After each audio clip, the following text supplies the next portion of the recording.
What's up, everybody? I hope you enjoyed the special treat that I set up for you tonight, where you get 2+ hours of this channel right in a row. A special premiere and now a live stream with me in the flesh. I hope you enjoyed that. I kind of peeped in a little bit before, I had to leave and go and start getting ready for this broadcast. But it seemed like you were really, really under. Thanks, mommy. And she already know wine cussing is some kind of fun going on, and you are right.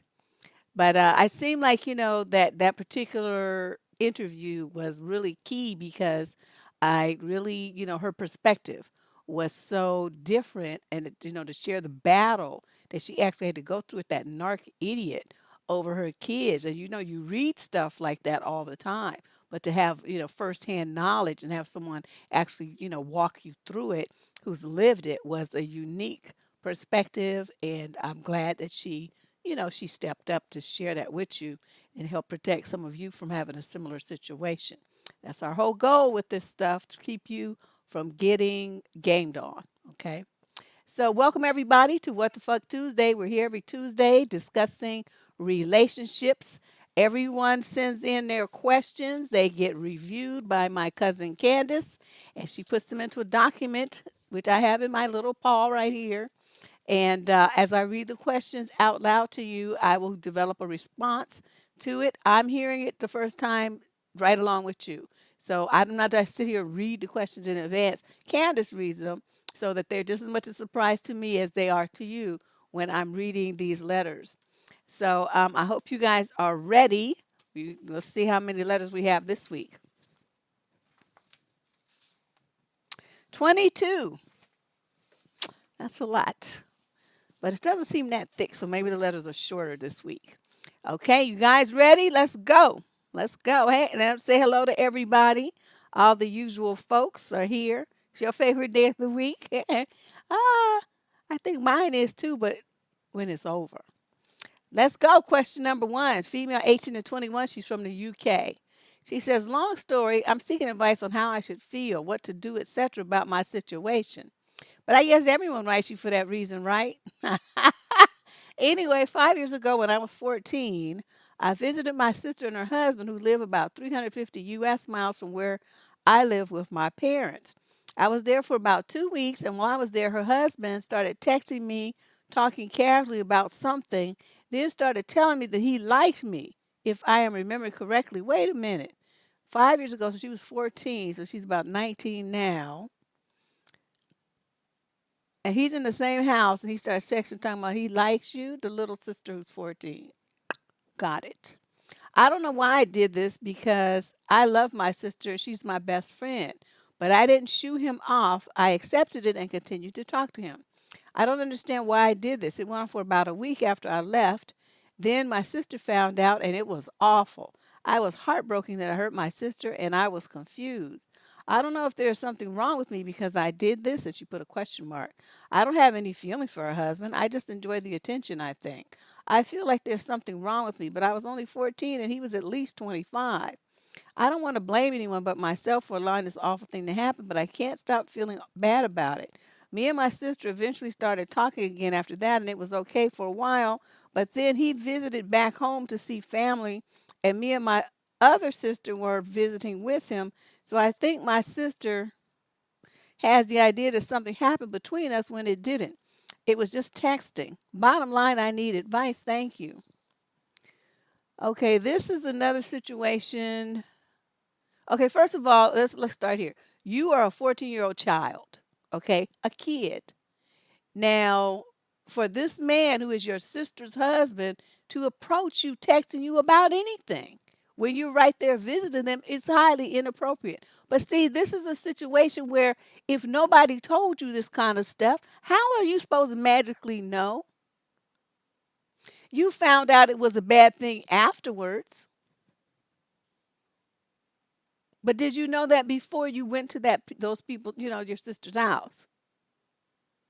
I don't know. That's not really clear. because I even have the situation with some friends of mine who are like in their 30s and 40s. They don't know, if you haven't presented the exact situation to them, they don't have any understanding for what's going on and what they should do about it. I just had a conversation like this with a friend of mine last night, and she way older than 14.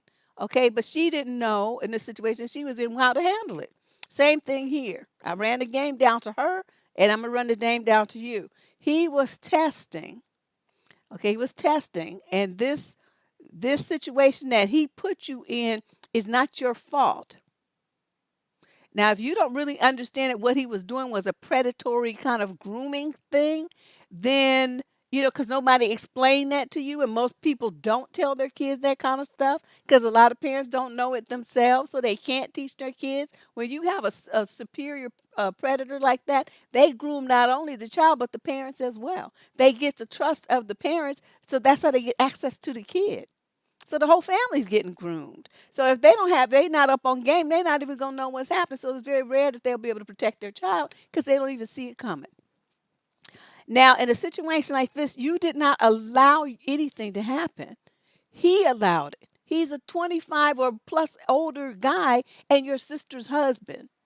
Okay, you are aware of what happened now, but you didn't know then. And even if you did, it's still his fault because he's the one who approached you. I'm really having a problem with you feeling, like that this is your fault and that you're the sole party to blame. That is not the case. He is the one who was married. He is the one who's married to your sister. He's the one who decided to text you. He's the one who said he likes you. Everything that he did was wrong and was trying to set you up for victimization. So luckily your visit was only 2 weeks and you were gone. I suggest, and even at 19, you know this guy's nature now. If you have young children in your family, keep them away from this dude. Okay, always run interference. Keep an eye out at everybody that you know in the family. Be sure to tell them what happened. Okay, I know you're kind of embarrassed about it because you feel like you had some responsibility in it. I don't see it that way. I see it as an adult trying to prey on a child. That's it, and that's all. And I know a lot of women will be like, well, these girls are fast and they this and they that. Bitch, shut up. Shut the fuck up. That is a kid. Okay, now what she does in response to what he does is irrelevant. Digging that motherfucker's ass who was up there trying to get at a little girl. That's the only shit that you need to be thinking about. That shit pisses me off when women start talking like that. They trying to blame the girl and protect the man and make it somehow her fault that he's trying to, be a predator on this little girl. No, that shit don't fly. Not here. Not here. Oh yeah, they groom everybody. It's like these guys are experts at this. That's how they can get away with it for decades and not get caught, and nobody really knows what's happening. And they keep getting new access to new kids. But if he's doing this kind of stuff at 25 and it's someone in his family, he's very experienced at this. He took a risk that his wife was so stupid. He knew the little girl was naive and innocent, and that her parents would be stupid enough to not know what was going on either, that he was going to try this shit right in his own house with his wife right there. So I'm like, mm-mm. Um, at some point you're gonna probably have to get a little counseling about this so that you can put this behind you, and your therapist can help you understand that you were just a child and you hold no responsibility for what this grown ass man did. Neither do you have any responsibility for how your sister chose to handle it, which was extremely poorly. She was supposed to beat his ass, stomp him, have your brothers, uncles, cousins, everybody jump him, and then get rid of him. Now, if it were me, that's what I would have done. There's not much love in this world, but you're going to be trying to prey on my little sister. You got to fucking go. Yeah, they do. They could size up the whole family. And they know when people are, just naive and silly and they're going and overly trusting, and then they just be like, oh yeah, this and that, leaving their kids with these men and all kind of stuff. Letting them have too much access. Take the kids out for ice cream and all this old stuff. No, you motherfucker, you get the ice cream and you bring it to the house. That's what you do. So I'm gonna sit there and watch you. You're not taking my kids nowhere. That kind of stuff. The parents are like, oh yeah, sure, Joe. That's no. Let's move on to question number 2. That got me hot. Um, I'm 21 to 26-year-old male out of the UK. He says, I met a girl on Bumble. We agreed that if the video chat went well, we would transition to a physical date. Well, since he met her on the swipey thing, it's already going downhill. It went well, and I took her to a golf course to watch the moon rise. I bought a blanket, a bottle of wine, and €1 candles. Oh, and some €1 candles. During the date, she asked me some hard questions like what I bring to the table? Am I insecure about not having a degree? And do I do a lot of dating? Damn, girlfriend. I let her know I bring me, my ambition, love, and desire to grow. I'm insecure because I'm not living to my true potential because I'm lazy but want to break the habit to become a better person. And that I do date a lot, but I do it with class. I told her about the advice someone gave me about going on 100 first dates. I then flipped it on her to ask her the same questions. When the moment struck, I told her I don't usually kiss on the first date, and I was finding it hard to resist. She said, Why don't you just kiss me then? So I kissed her, and we ended up kissing off and on for a few hours. The date ended, and ended up making out at the bridge for almost 30 minutes before I told her I have to go, but don't worry, she would see me again. I came home at 4 a.m. and received the following message. I made it home and I am in bed already. Wish the kissing never ended. Thanks again for the amazing evening and I hope to see you again very soon. Sweet dreams for now. I responded, was glad you made it home safe and yes, wish the kissing never ended as well. Sweet dreams.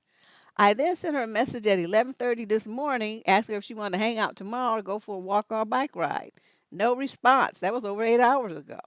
I was thinking about waiting until Wednesday to attempt to set up a date for next weekend, and if she doesn't respond then, just walk away. Your thoughts? Um,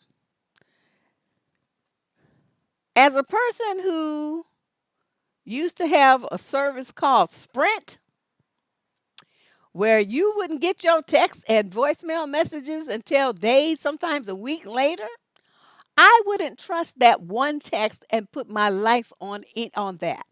I would follow that up with I don't know, just act like you never sent the one in 11:30 because you may never gotten it. And you say, oh, I was thinking about blah, blah, blah, blah. Hit me back if you're interested. Now, if you don't hear back after the second one, then you can have this kind of attitude. But I'm telling you, too many times, I mean, my phone was on. I'm holding my phone in my hand. It's right here. And it's like, no, it wouldn't ring, no message, no text, nothing. And then, I don't know, hours or the next day later, then I get like 4 or 5 in a row. Well, this and that. Call me back. How come you ain't calling me back, heifer? Are you ignoring me? The person's getting increasingly upset. And I'm looking at all these texts that all came through. Bam, bam, bam, bam, bam, bam. And I didn't even know that they had texted me. Now, I've experienced this personally multiple times, which is why I no longer have an account with Sprint. One of those times it was my boss who was calling me. And I was in big trouble because I never got his voicemail message until 3 or 4 days later. So I wouldn't necessarily bank on that. I would try again. And then if you don't hear a response, then. Well, it didn't at first, and then it started sucking. And then I switched to Nextel. Remember Nextel? Oh, I love that walkie-talkie feature.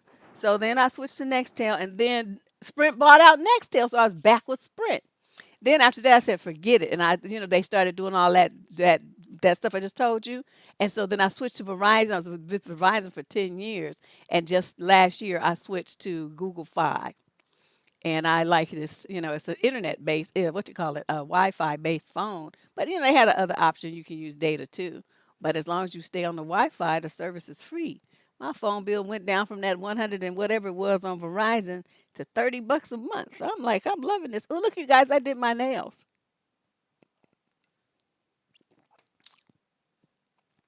I haven't done my nails in probably about 20 years, but I was bored and when you're inside, you don't have shit else to do. You think up stuff. So next, I'm gonna do my feet, my claws, my hoofs. So anyway, yeah, dude, don't get too bent out of shape about it yet. You know. So I don't know what kind of phone service they have in the UK, but if it's anything like Sprint, don't give up yet. Try again. Okay, question number 3. Female, 26 to 29, out of Little Rock, Arkansas.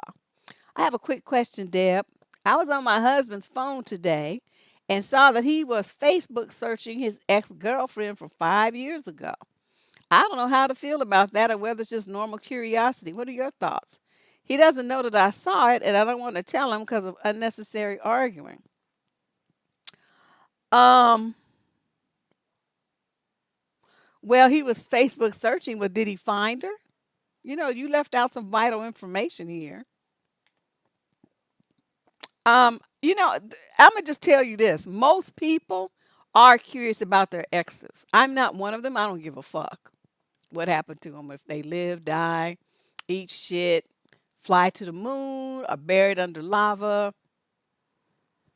cancer, strokes, heart attack, eaten by bears. I just really don't care. I just don't think about them. I don't care what's going on with them. They never cross my mind. So I'm never going to go looking for them because I feel like if you couldn't keep my attention and we couldn't get it together when we was together, why would I want to revisit that stupidity? See, that's how I think. I'm not trying to go deal with no exes and their silly shit. And plus, you don't know who they dealing with now. Is a person psycho and crazy? Are they gonna be trying to like, why you calling my man? You looking for my man? Is it? I don't want to be bothered. I just don't want to even go down that road. So it's like a foreign concept to me why someone would do that. But I do know a lot of people are very curious about their exes. They want to see what they're doing. They want to touch base. It just seems to mean something to them to be able to say, oh, I talked to so and such, and they told me this and that. I mean, that's like they like that. I just, like I said, I can't put my finger on it, but I would think Facebook searching for someone uh, and just looking is not a big deal, but it's something to, you're aware of it now. So just keep an eye on him. If he starts, wanting to try to find some excuse why he needs to tip out and he disappears someplace and you don't know where he is and stuff like that, well, then, yeah, now you have an issue. But somebody looking up to see somebody just to be out of curiosity, look at their pictures to see if they're married, they have kids, what the kids look like, what the husband looks like, what their wedding pictures look like, if they fat, if they skinny. I mean, how they're aging. I mean, it might just be some basic curiosity like that, but it's definitely nothing to get a bee in your bonnet about. And if he does something, then you get mad.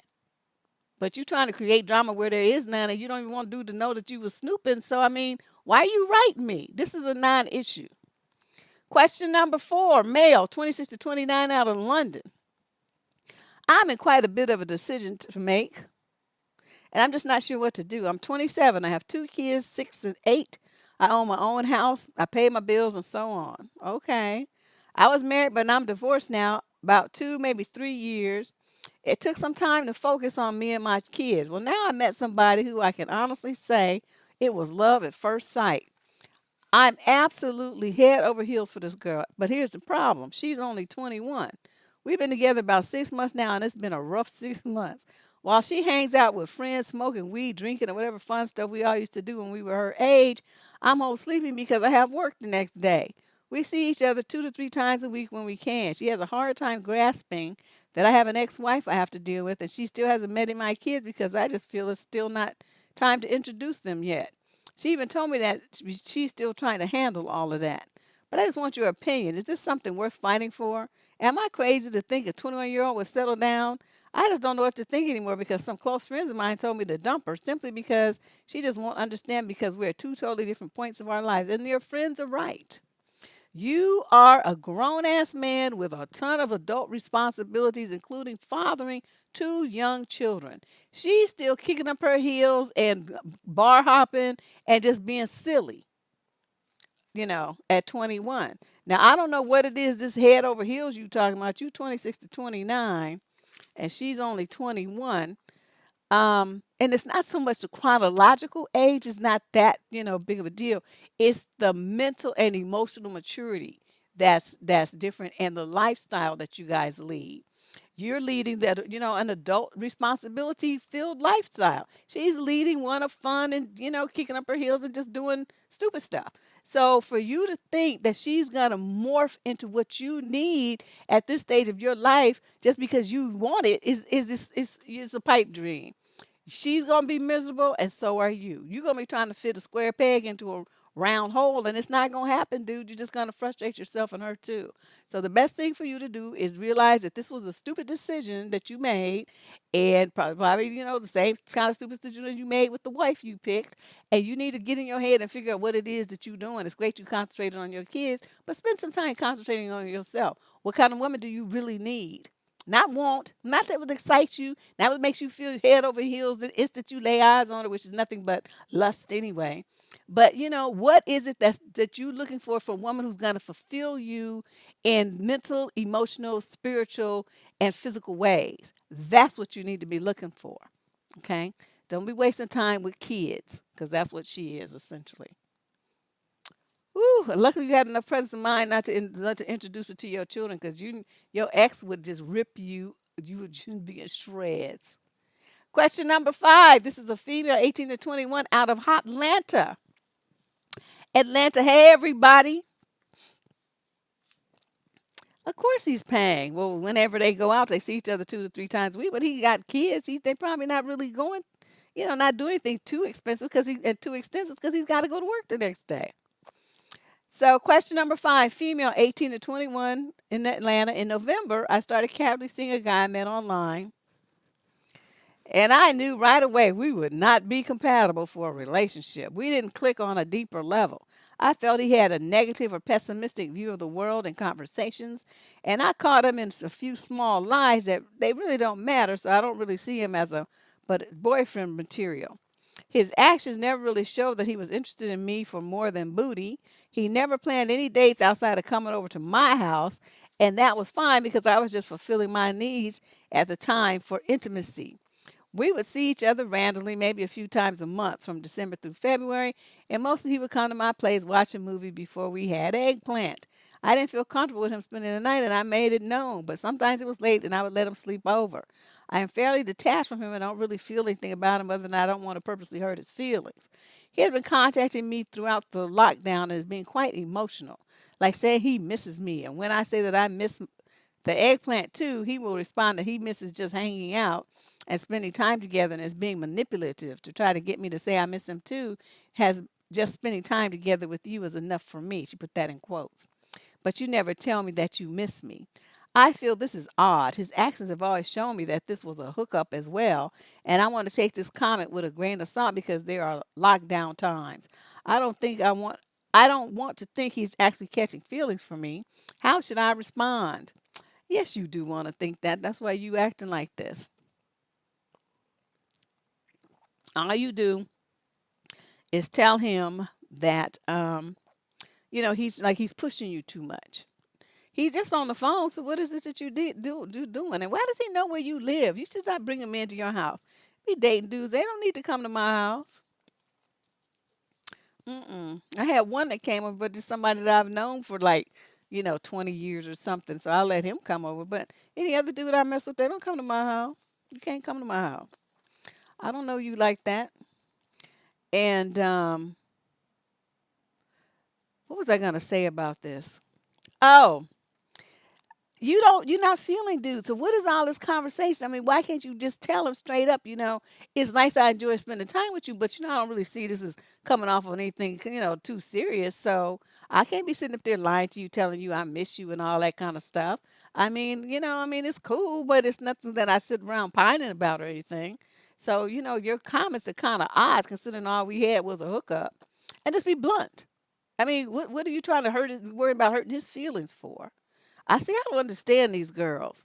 It's nothing. You don't have a relationship with this dude. You always just moaning. Okay, so you telling him the truth about the situation and reminding him that that was all that it was. I mean, if he decides to get his feelings hurt, that's on him. That's not your responsibility. You stick to the truth. You don't start judging about how his eggplant was and all this old stuff. Nobody said all that. But just tell him you're not going to repeat lies to him because he's trying to, play that narc mind game where they start feeding you all this nonsense to think that you in love and you want to be his woman and all this kind of stuff. I don't know why they even bother. But that's not where you are. So just be honest with him. Just tell him, I'm not thinking like that. I mean, you cool and everything, but you know, we can just let stuff hang the way it is. When the what you call it lockdown is over, we'll probably be going our separate ways anyway. Yeah, just move on. I mean, she said she don't got no. Oh, hey, Mare. She's saying she don't have no, real feelings for the dude, and she was just about the physical and all this old stuff. So I mean, I'm just really kind of, taking those statements, wondering why she is so pressed about not telling him the truth. To quote, purposely hurt his feelings. Telling somebody the truth about how you feel and what you want for yourself. If they decide that their feelings are hurt over that, well, that's on them. You're just telling your truth. And that's, you're not responsible for how your truth lands on somebody else. That's their problem. So I'm just really kind of confused about where her head is. She's like all over the place here. It's a real mixture of emotions that she's trying to deny. So I'm not sure what's going on with her. Question number 6, male, 21 to 26, out of Fremont. Deb, I know I may sound silly that I'm so worked up over the fact that my ex-girlfriend deleted some of our pictures on her Facebook and Instagram. Yeah, she is my ex, but it still stings my heart a lot, he says. Okay, she deleted some of their pictures when they're on her Facebook and Instagram, and it hurts his heart. The reason why it's kind of heartbreaking is because they were really good memories of us, and it feels like she doesn't cherish them anymore.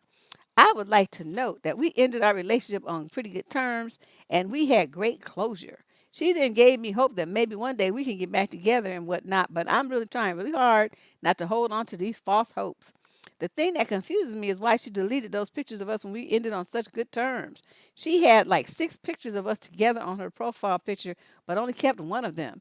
Also, every week she would slowly delete a picture at a time on Instagram of us. It just really hurts. Kind of feels like she is doing this so I won't notice, and eventually all her pictures will be gone. This girl is the love of my life, and I really believe she's the one. I feel like those pictures are the only thing that are holding us together. And each time she deletes them, it's like she is slowly forgetting about me. Whoa, this dude is just on one. I want to fight for her so bad, but she said she needed space, so I'm respecting that. We gone no contact for a month already. I want to contact her and ask why she is doing this, but I don't want to ruin my progress of no contact. We were high school sweethearts and have been together for 5 years. I miss her like crazy, and looking at her Facebook and Instagram, it looks like she's just doing fine without me and moving on. I know you will encourage me to delete her, but like I said, we ended on really good terms, and I don't want to seem like a jerk by deleting her. I was doing so well this month, but whenever I see her delete pictures of us, it's like I'm going back to depression again. Sorry for all this rambling. I just don't know why I'm feeling like this. I just really needed something to vent or have someone give me some advice on how to not get so worked up over it, or why she deleted pictures of us every week and only keeps some, sir. Young lad, let me tell you something. How do I put this diplomatically? I'm tired of being diplomatic because I made that video yesterday and I was diplomatic with her. I don't want to do that anymore. It was a strain. It was hard. Sir, you stupid. Okay, now when don't you understand when something what the term let you down easy means? When you taking it as hope that you can get back together, they ain't thinking about you. She spent 5 years with you. She's done. Okay? It's over. Anything that you had from high school age after 5 years, I mean, if you was gonna be with the woman, you would have been married by now, don't you think? How long was you planning to keep dating a chick? Forever? Okay, girls don't like that. And it didn't, there was no progression, and whatever it was that she felt like she was going to get from you, she already got it, and now she's gone. Leave her alone. Stay off of her Instagram. You talking about no contact. That's not, stalking somebody online is not no contact, sir. You're having plenty of contact with her, her imaginary self, the self that you imagine that she is by looking at all these pictures. And why you think that your relationship should be memorialized on her page, those are moments that were precious to us. Then why the fuck didn't you have them on your page then if they were so precious? Why you think she's supposed to have them on hers to make you, who is her ex, feel better? You are some narky, like so self-involved, thinking you all of that kind of personality. This is kind of amazing to me. You know what she should do? She should delete all of them. And you know what she should do? Block you from having access to all her stuff.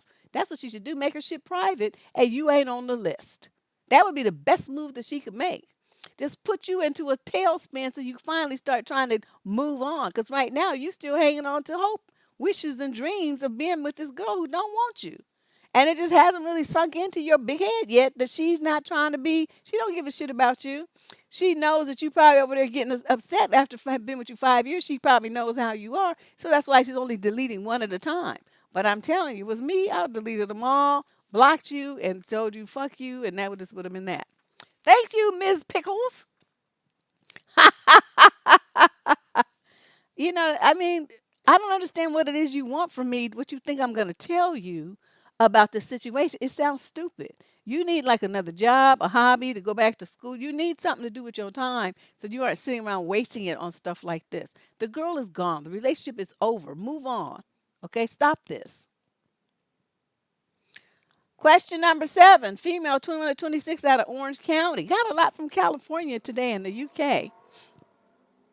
I just need to vent. So I met this nice guy on Hinge during stay at home, so we were limited on going out. We spent a month together weekly on our days off and played games, watched movies, walked at the beach, worked out, and ordered takeout. We got intimate right away since we were home and couldn't go out. However, we spent a lot of quality time together getting to know each other. I caught a lot of feelings. All of a sudden, he stopped texting, so I didn't text him. I figured he ghosted me. 2 days later, he apologized and said, sorry for my here and there text. Right now, I'm having personal and family issues that's taking priority. I'm not in a good place to date. I hope you understand. I just don't understand what could have gone wrong. The last night we hung out, we played Never Have I Ever. I mean, did I say too much? Like, what made him just snap and change his mind? It just wore out. I mean, girl, you met a dude on a pickup thing, okay? You know, these Bumbles and Tinders and Hinges and all these different things. I mean, people aren't about making a long-term love connection on that shit. You should know that. So you're looking for something. You had a month with him. That's pretty good considering the way that you guys got together. And then you got intimate right away. And I mean, before you even really establish any kind of closeness, I mean, doing stuff together is one thing. That's, activities. But that doesn't mean that you're truly emotionally intimate with a woman or a man. And that's what a lot of young people, especially, get confused. They figure if you ripping and running, you doing all this stuff, and you're both there doing it together, that means something. It just means you have a buddy. It doesn't mean that person is getting to know you on a deeper level to where they're going to connect with you spiritually, mentally, and emotionally. So, I mean, I don't know what you said during Never Have I Ever. I've never played that game. So I don't even know, what kind of questions might be asked. But when the guys start, pulling out this thing, they pull out the death, they pull out they have to travel for work. Somebody in the family is sick. Um, they're having problems. They're not in a good place. They're depressed. They're all these things, right? They have this like list of things designed to put distance between you and them, something that you can't really fight against. It's like an invisible ghost, and like a ghost, like an invisible enemy. And so you can't really complain about it. You can't really say too much about it. You just have to go along with it. And that standard issue player game, they all do the same thing. It's always one of them thing or work. Suddenly they have to work all this time. But again, you're not going to try to get in the way of his job. So they put these barriers up that are things that you can't really, fight against. You can't, there's nothing you can say. That's what he did. And basically what you have been is dumped. And so it's time to move on. It doesn't mean anything went wrong. He just met somebody else on probably that same bumbly, dingy thing. And he's just on about his business. Question number 8, male, 26 to 29. Thanks, Jim Doll. Male, 26 to 29, out of the UK again. Dang, these dudes. My wife just got awfully mad because I agreed to babysit my sister's kids on Sunday while she and her husband are going out to a birthday party. This is the second or third request in the last 14 months. Because of the request from my sister, I said I'd try to help if I was able to. My wife got mad at how my sister would go out for fun and ask me to help her with her 2 kids. She said she understood if it would be an emergency, but not just for a good time. I feel like it's not my job to argue or teach my sister on how she and her husband should live their lives. If their request for help is too unreasonable or frequent, then I wouldn't want to help them, especially if I don't have the time to help or my wife needs my help for something else.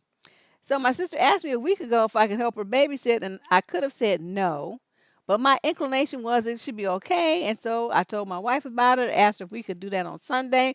My wife got mad at the idea all of a sudden of such a request from my sister. My wife called me and said she's not happy, but then she wouldn't tell me anything else on the phone, and eventually she just hung up. When I tried to call back, she wouldn't pick up the phone. When I came home, I asked her what was wrong because I was worrying for the last few hours, but she still wouldn't talk to me until an hour later, and she said I was supposed to know it was wrong. Oh, I said, I really don't because you were fine this morning. And she said, well, why don't you just go to your sister's house now? I was still puzzled. Then she said, why do you think it was wrong and why I'm so angry? My wife said, if you step out now, never come back. Ooh, she was hot. Hey, thanks, Nubian. This is unbelievable. She was really hot. Don't come back. Um, so I was still puzzled. I said, if you really feel that way, then I'll just contact my sister to let her know I won't be able to help. So I told her I apologized, and she said she was okay. But because ultimately my wife is more important, and when it comes to push your shove, I'm going to always choose my wife. So then, this is the last paragraph. She wrote a book. After this, my wife is still mad because she said that I should have handled this before she had to say something, and this makes her come off as the bad person. I honestly didn't tell my sister that my wife didn't want me to go. I just told her that I got my wife mad, so now she wants me to help her at home. My wife is saying that everyone else should have known it was the right thing to say no in this situation, but instead I made a mess in this relationship. Is she right?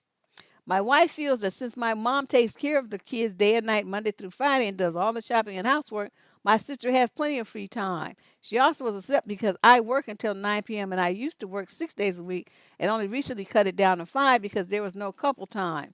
Plus, she has no one to help her with housework, even me, since I work a lot. What would have been the right thing to do? Oh my God, how long have you been married? You wrote a fucking novel. Okay, you don't even say. Well, it's at least 14 months, so we just say a couple of years. Sir, let me tell you something. No woman on this earth gets married to spend 6 days a week by herself without her husband. And then when her husband does come home, he's too tired because he got to go back to work the next day to finish some other 5 days a week that he's working. It's nice that you cut back to 5. Why did you not do that beforehand? It's like you trying to avoid your wife. And then, to add insult to injury, when you finally do have a day off that you could spend with your wife, you decide to sign up to babysit somebody else's children. And you want her to go and be bothered when she wants to spend time with her man. Don't you understand what a fucked up decision you made? That's why your wife is mad because it's like it doesn't even seem like she's a priority to you.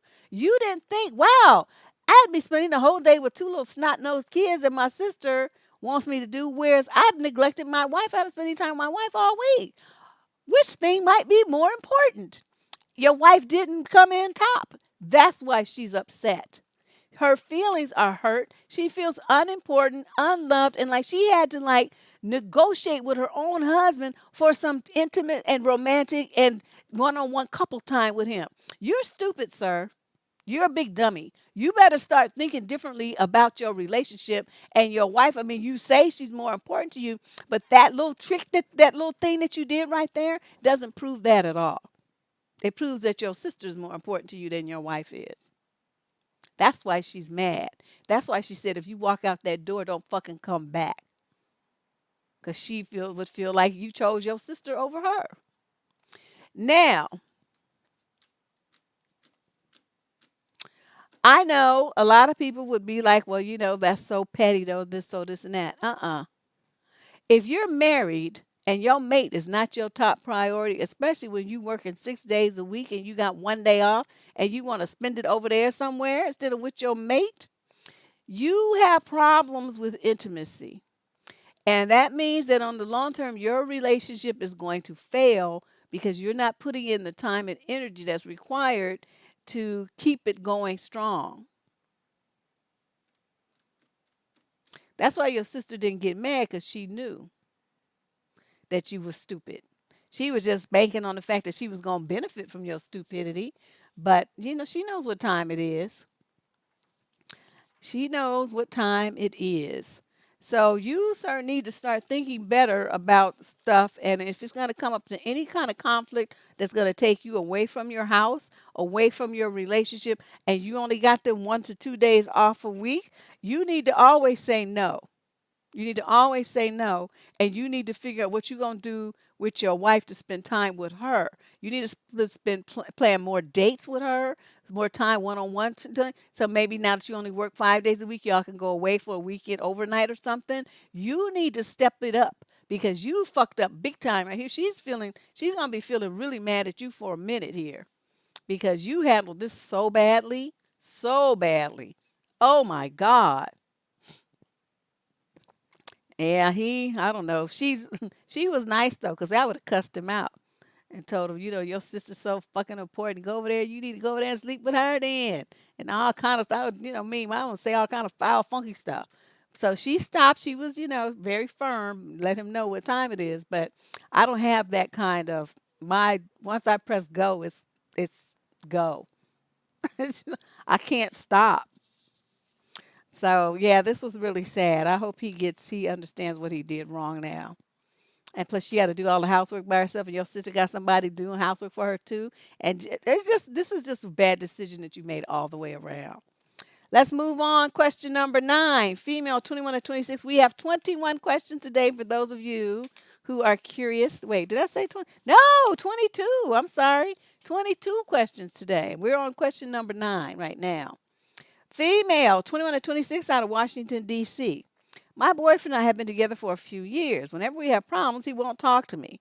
He closes down. He becomes depressed or so angry that he won't communicate. This has been so frustrating most of the time. I don't know. I don't know how he's thinking, what he plans, or what the problem is. He's had problems in his past, so I'm sure fear plays a part in the way he copes. He wants me to just leave him alone, which is what I generally do now. But sometimes it's days before he will even speak to me. It's like he punishes me for things, even if they are small arguments. Apart from leaving him, sometimes I don't know what to do. I don't know. I don't want to do that because I love him. What can I do? I've tried everything I can almost, and now I'm lost at how to act. What his real problem is, maybe, and if and how to help him even. Stop wasting your time. He's just playing you. These young girls just be wasting so much of their time trying to worry about what he feels. He don't want to talk to you, and he says leave him alone. Get up and leave him alone. Don't talk to him. Don't call him. Don't reach out to him. Don't do nothing for a week. And then he's gonna be like, "Well, you haven't called me." No, because you said leave you alone, so I left your ass alone. Now, what you want? You can't be giving mixed messages. Either we gonna talk or we not. So which one do you want? And then he would get to do that exactly one time because the next time he said some shit like that and tried to pull that silent treatment, I'm not talking to you and all this kind of stuff. When he tried to call me again, he would find that he was blocked, and now our relationship was over. I'm not putting up with that. We're not gonna do that. You get one time. You get one time. And then after that, the relationship is over because I don't have time to be worrying about you playing these little silly games like that. That makes no sense. And he's had problems before and all this old stuff. So if he's got problems, he needs to take his ass and see a shrink. I mean, what are you? Are you a counselor? How are you supposed to be trying to help somebody with their retarded problems? You don't help a grown man do shit.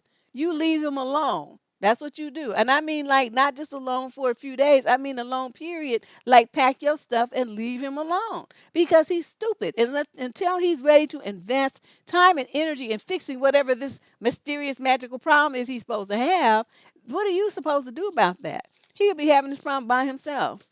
And so I'm talking about you don't help me. I sure don't, because I don't give a fuck about your problems.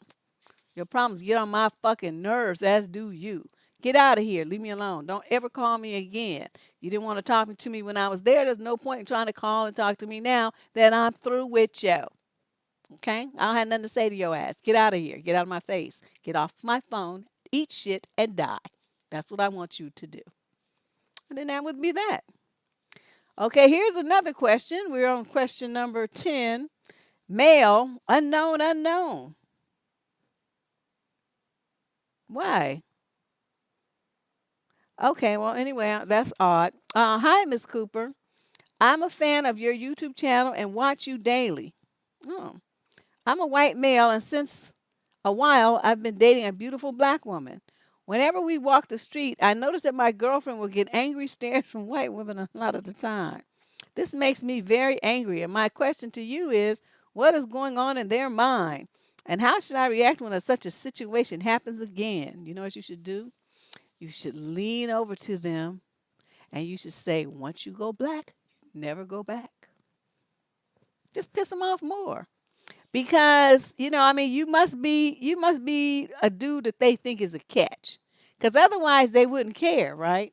Because you must be somebody that looks good or maybe got some money or, there's something about you that they find attractive. Otherwise, they wouldn't be looking at you in the first place and they wouldn't give a shit what you were with. So there's something there. You don't say, this is it, ladies. This is all he wrote. But, well, yeah, but, the kiss is good, but he could do that after he said that. I would just rub salt in the wounds because I'm just that bitch. And, if I was a dude, oh my God, I would have a field day with that. And I would be like, look at her round ass and look at that pancake that you got back there. That's why I'm with her. Something. I would just have to say something just to make them just realize that they just can't hold a candle to girlfriend. And it's like, I don't know, my level of rude is just so high. I hate that kind of stuff. That's where I'm coming from. I hate that kind of stuff. I hate it when black men do that to white guys who are with black women as well, or black women who are with, some other race of dude. They do it to the women. Like they fucking own every black woman on this earth, and that they had a right to be mean mugging her or making snide remarks and shit. It's like you didn't want the woman. You wouldn't talk to her. You wouldn't treat her right even if you did. Now she got somebody who's doing that for her, and she walking around with a big old Cheshire cat smile on her face, and now you want to talk shit. So I'm just saying, this for me, that kind of thing goes across the board. I don't care what race the person is or what gender the person is. You keep your mouth to yourself, your eyes to yourself, and your fucked up attitude to yourself. Because otherwise, you're going to get your feelings hurt. But you, sir, you think about how you would want to play that and how that would roll with your girlfriend. See, with me, that would roll really well because I like, doing stuff that gets on people's nerves. That thrills me. But not every woman is like me. So, like saying something like that, and I would say, "Oh, you stop." And just rub it in even more and send them away, with their faces red, blowing hot steam out of their ears. But not every woman is like me, so you have to know what your woman is like and how that would, how that would land on her. But I'm telling you, I would just sit around thinking of all kinds of fucked up shit to say to them or do that would just make them just have a bee in their bonnet, as my grandmother used to say. And that's just, so if you wrote me looking for some kind of sane answer, I'm sorry, that's not what happens here on this channel. When it's a situation like this, I just get stupid because the opportunity is too good. It's too good to miss. Anything I could do to put that smirk on my face and hurt somebody's feelings, I'm going to take it. I'm going to do it. And this would be a fabulous opportunity that's just too good to miss. It's like finding gold coins or something. Well, yeah, you enjoy each other, but you have to like up the ante. There has to be something because people are going to be looking at you all crazy like that. You have to send them away mad. Not just send them away angry. Send them away like confused. Send them away with their feelings hurt. That's my goal. Yes, girl, I'm telling you. No, I'm the empress of petty. But yeah, I mean, I'm telling you that I just would have to go there. It just would just be one of those kind of things. And if I was a black woman, if I was with a fine white dude and I saw some white girls giving me the mean mug, that's what I would do. I would grab him and stick my tongue down his throat and grab his little ass and say, "Oh, you fine motherfucker, you." Something along those lines, just to rub it in, because that's just the way I am.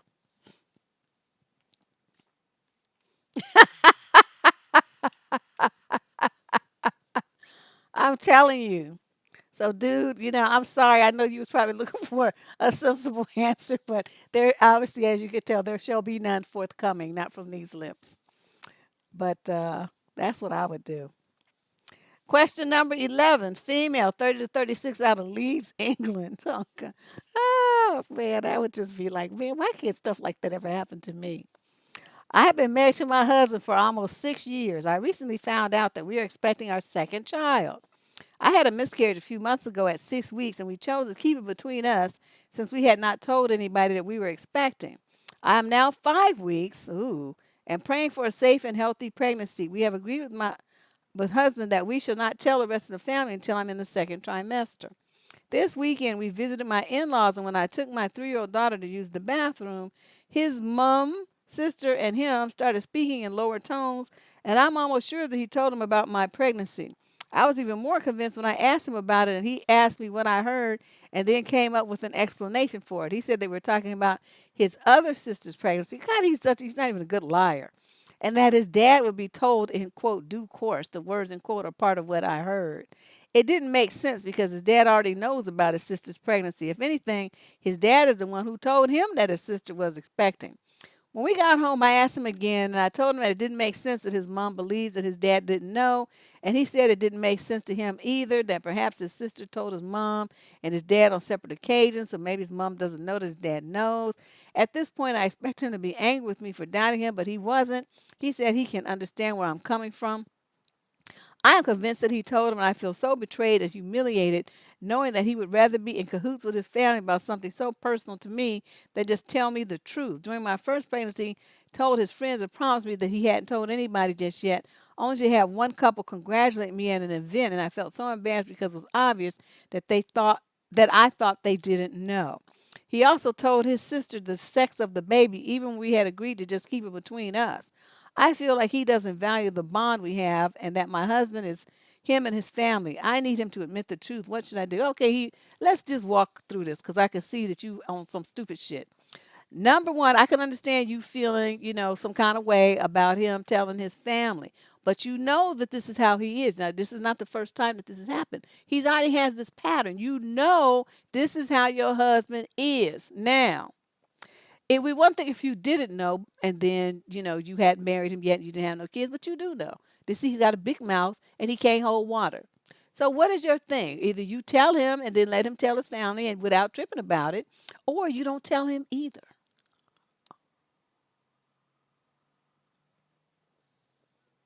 Did you ever think of that? You don't tell him till you in the second trimester. Did that thought never occur to you? Why do you think that your husband would need to know when you have a history of miscarriage? Wouldn't that be something you'd want to keep to yourself? I wouldn't tell a soul. I wouldn't tell anybody until I was in that second trimester. Then I would put that pregnancy test down or do what they do on YouTube. They do these reveals where they get a person like, a little present and they open it and it's a baby outfit or something in there. And then that's how they tell the person that they're pregnant. You know what I mean? You could have done something like that. But you want to run and tell him, knowing he got a big fucking mouth, and then be mad because he got a big mouth. What's wrong with you? And then you already had the risk of losing the baby because you had that history, and then you're gonna be getting upset about some bullshit like this. That's his people. He's gonna tell them. Okay? Then you have two choices. Either you could get over it, or you could keep getting mad for the rest of your marriage about him doing this. Or third choice, you don't tell him shit, and then he can't tell him nothing because he don't know nothing. So you just have to pick one of those three. Those are it. Those are the only choices you're gonna get. I personally would choose the one where I don't tell him. I wouldn't tell him nothing. He wouldn't know. Yeah, I mean he's just got a big mouth. But see, my thing is you won't need him to admit the truth. Okay, so he says that admits the truth. What is that gonna do to help your marriage? Is that gonna take it back? Is it gonna make you feel better? Is it gonna make your marriage better? Is it gonna improve communication between the two? What is going to happen by him admitting it when you already know that's what's happening? Why is that so important to you? You already know he got a big mouth. So why are you nitpicking and grinding on this one little thing like a pit bull? Stop it before you lose your baby over some bullshit. Stop it. Sit your ass down somewhere, take some deep breaths and relax. And stop ripping and running, going every damn where. You should have been at home anyway. You didn't need to be going over to no relative's house. You're supposed to be at home, resting to make it to that second trimester without events instead of going around people like this and getting yourself upset. Yeah, he can't hold water. He just got a big fucking mouth. Thanks, Leandra. Leandra been in somebody's pocket again. That girl, she killing me. Yeah, I mean, I don't know. See, my thing is this: as a woman, as a married woman, when you marry a man, of course, there's still things that you don't know. Things that might be revealed later. I'm not saying you know everything there is to know about a person, but a pattern of behavior that's this blatant, like your husband likes to open his mouth to tell his family everything. Obviously, she knew that before she married him. So, and then you got to see it when you had your first daughter. He wasn't going to tell the sex, but he did. He told him that you had a miscarriage or you were pregnant because people come up congratulating you and you were humiliated because you had a miscarriage. Okay, so that's 3 times that you already know that your husband got a big ass mouth. So why you getting still getting mad about it? That's just waste of time. Okay, that's what I'm talking about. Let's move on to question number 12. This is a woman, 37 to 45, age group out of Jackson, Mississippi. My friendship of 20 years has always been toxic. God damn it. We essentially grew up together and therefore know each other very well, like sisters. However, as I've gotten older, I've tried to break off this toxic relationship, and I believe so has she. If I don't care to get into why it's toxic, I will say I find it difficult at times like these, as she just texted me telling me that her mother is in the intensive care unit. Deb, should I respond? Oh, I hate that I didn't see this when it was actually happening, but I don't know when this was sent in. Do I once again reconnect with her? I feel like this is a bad marriage that won't end. If I sound insensitive, trust me, I'm not. I can't seem to find the right answer about the sick, twisted friendship. Okay, no, you don't sound insensitive. You're not insensitive because the fact that you're concerned about it shows that you're not insensitive. Me, I wouldn't have gave a fuck. I would have deleted it like I never got it. Really, once I decided I was done with her, I would have blocked her you know. But you didn't do that. So I don't see where you're saying you're showing anything, any signs of being an insensitive person. Stop putting that on yourself, okay? Stop feeling guilty about it. You say that the relationship is toxic. For you to take care of yourself, it means that you have to put distance between you and this woman. There's nothing wrong with that. You get to choose as an adult who you associate with. Now you say you grew up. Okay, when you were a little kid, you didn't get to make that choice. Your parents did.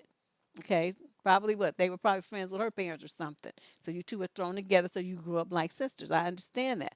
But now you're not. You're not sisters and you're both adults and you get to choose who you bless with your presence, your joy, your energy, your favors, your conversation, your smiles, everything. You get to choose that. And if you don't choose her, then that's just the way that it is. She got to get over it. Now she's saying her mother's in the ICU. Now let me tell you what I would have done. And y'all shut up. Don't say nothing because you know this is about to be the most bitchiest thing ever. I don't care. I hope the bitch dies. Okay, that would have been what so that she would never text me again. And of course, it would go all through the family, and I'd be like, yeah, because I just want her to leave me alone, and she don't want to take a fucking hit, and I don't want her texting me about anything. I don't give a fuck about her damn mama. I don't give a fuck about her either. I don't want her. I don't want her bothering me that trying to guilt trip me and rope me into going over there in flowers and sitting with her mother and listening to her and talking to her and helping her plan a funeral or anything else. I don't want anything to do with her. So I shut it down before she could get started. And everybody in your family would be looking at you all kind of crazy because, it would be such a different response. But you probably wouldn't do that. You'd probably do something else. But I'm telling you, it's like, or you could say something more mild like, oh, okay. I mean, that's it. And she'd be like, okay. I mean, like, that's all you got to say? And you would be like, yeah, that's it. Which is the same thing as, I hope the bitch dies. And then, or you could just say, like, and you're telling me this because dot dot dot. Which is the same thing as saying, I hope the bitch dies, but it's just a nicer way to do it. So any of those things communicate the same message. I don't give a fuck. I don't care. I hope the bitch dies. Pick one. But you don't reconnect with her. You don't respond. I hope you didn't. I'm really sorry that we only do this once a week. So I'm just seeing this. You probably already responded in some way. But you really need to take care of yourself. Okay, you're the most important person here. If this person is toxic to you, you've got to stop giving in and stop letting her bait you like this. And it's like, that's what I mean. It's like, people would say that that's a very cruel response. But one thing Deb has is excellent boundaries. Okay, and if I say I'm not gonna fuck with you, I'm not gonna fuck with you. I don't give a damn if your mama dies, your dad, your cat gets run over, your kids get drugged by a truck. I don't care. I'm not. I mean, it's sad. Yeah, it's sad. But is it gonna draw me back into your world? Hell, fucking no. I don't give a shit. It's your problem, you deal with it. And that's it. And people will try to, they'll try to pull you in and guilt trip you and play you like that, coming up with all kind of sob stories and shit. You don't even know some mother's in the intensive care unit because she drank too much. She got alcohol poisoning or some shit. Something I just don't care. Yeah, I don't. I mean, life is too short, and I can imagine by the time I get 85, like my auntie, I'm gonna just be like out of control, like she is. She out of control. That woman is just. I just be like, oh my God, what in the world is going on here? But yeah, I'm telling you, you gotta watch people like that. Thank you, CJ. You got to watch people like that, especially if you already know that they're toxic and they come up with a sob story. That narc thing, they're going to try to pull you back in with guilt and manipulation. Don't do it. So that's why, I come out real hard. And like a lot of people might feel like, that's excessive. But having dealt with these kind of people my entire life, I know that's the only way to get through to them is you got to come out with a machete. You can't come out with a pen knife or butter knife, trying to act like, oh, I'm just going to poke you a little bit. No, you got to cut their fucking jugular. No, she worst. She's worst. Okay, magnify me by 5. That's her. She's out of control. I'm telling you. I'm just like, I'm telling you. You thought I was kidding when I said when I left the house, I felt like I was breaking out of Shawshank. I was like, I wasn't kidding. All right, let's move on. Question number 13. Take care of yourself. In other words, girl, I don't care how you do it. You will never get a judgment from me. Question number 13, female 21 to 26 out of Houston. For the past 5 weeks, I've been going on dates with a guy I met at a grocery store in March. At first, damn, it's like you are supposed to be like in shelter in place and stuff. What the hell? At first, I was a little skeptical because he's a tad bit older, but not by much. On our first date, we met up at Dairy Queen. We talked for 3 hours. He did the majority of the talking. He asked me out for a second date a few days later. And the second date, he cooked and made cookies for us at his house, and we cuddled and watched movies. We had a third date, and we ended up having eggplant. Ever since that third date, he's been acting weird. When I come over, he would ask me, why didn't you give me a hug when you came in? Why don't you bring a second pair of clothes over so you can spend the night? Can you come get comfortable with me? Do you want me to do this or that? Can you come over? And if I say I'm busy today, he'll ask, can he come pick me up if I'm tired? Do you miss me? Okay, God, he's like a Klingon.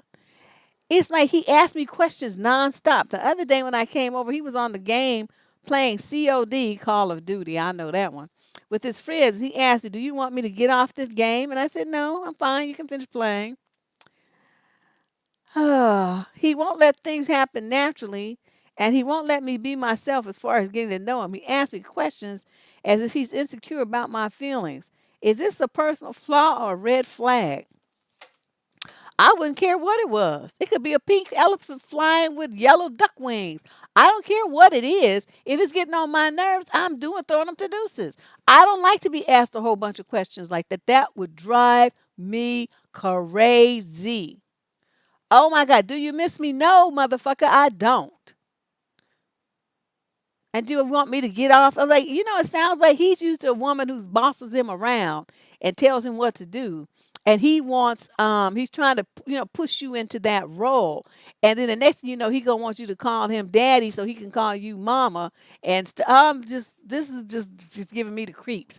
I just really not feeling this situation at all. Plus the fact that all he did, you met in a 3 hour date and all he did was talk about himself. He didn't spend really much time trying to get to know you. And then you eating stuff he cooked. That would be a cold day in hell before I ate some shit some man I didn't know cooked. I don't trust that shit. You don't know what they be putting in that food. See, I'm like, no, I don't. I'm not doing that.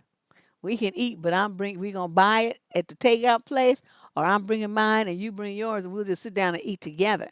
But I'm not having no man I don't barely know cook for me up in his house like that. I'm not doing that. It's just these young girls are just so brave, just so like, just so don't be tripping about their safety or something.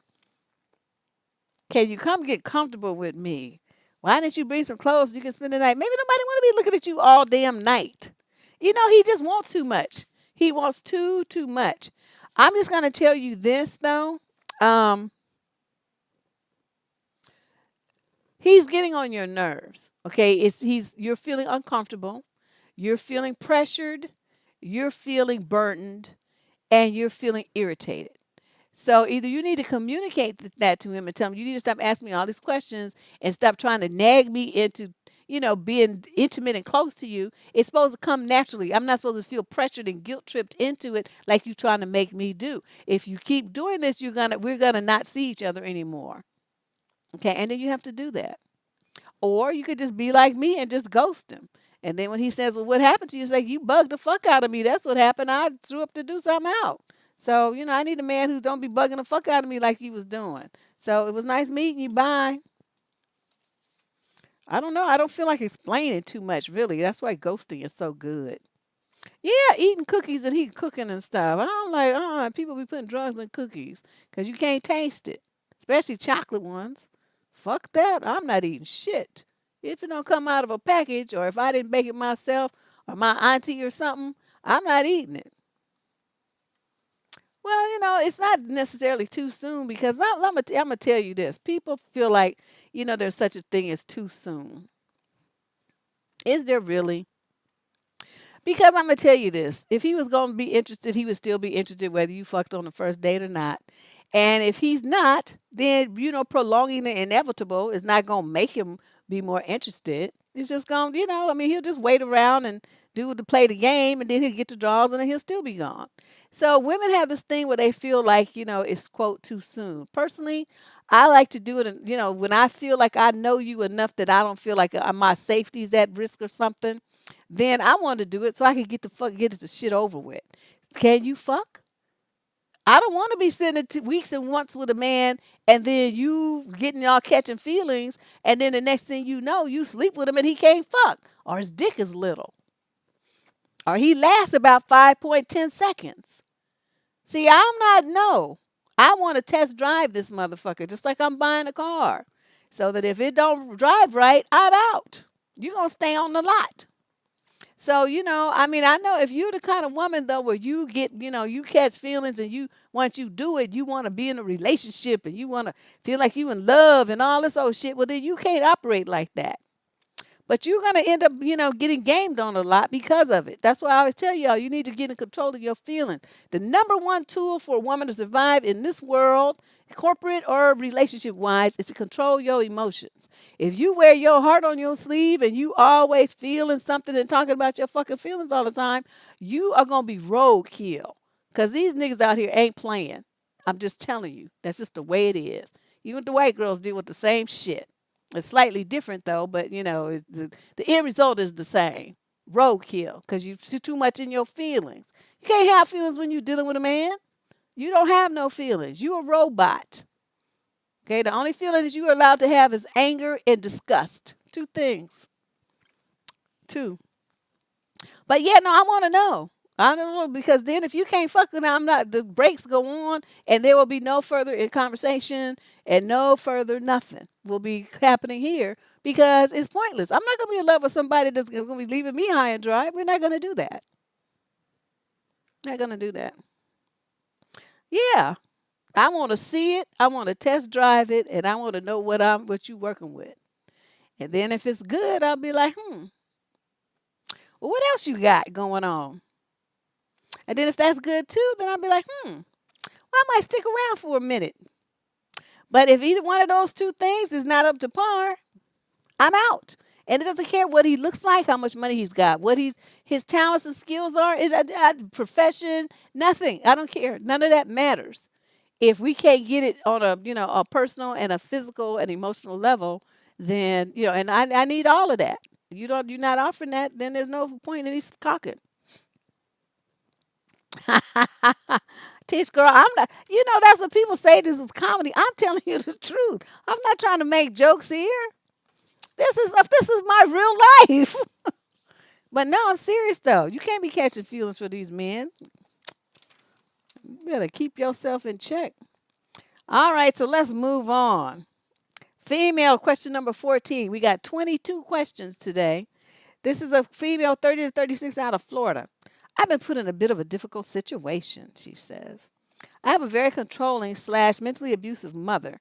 I'm currently engaged and I have an 8-month-old daughter. My mother and fiance do not get along. Oh boy. More so because my fiance does not put up with my mother's controlling ways. Most men wouldn't. My mother has criticized every aspect of our lives from where we live, our jobs, saying our house isn't safe for our kid. And recently, after telling her that I'm only having one child, she responded that one child is enough with him. I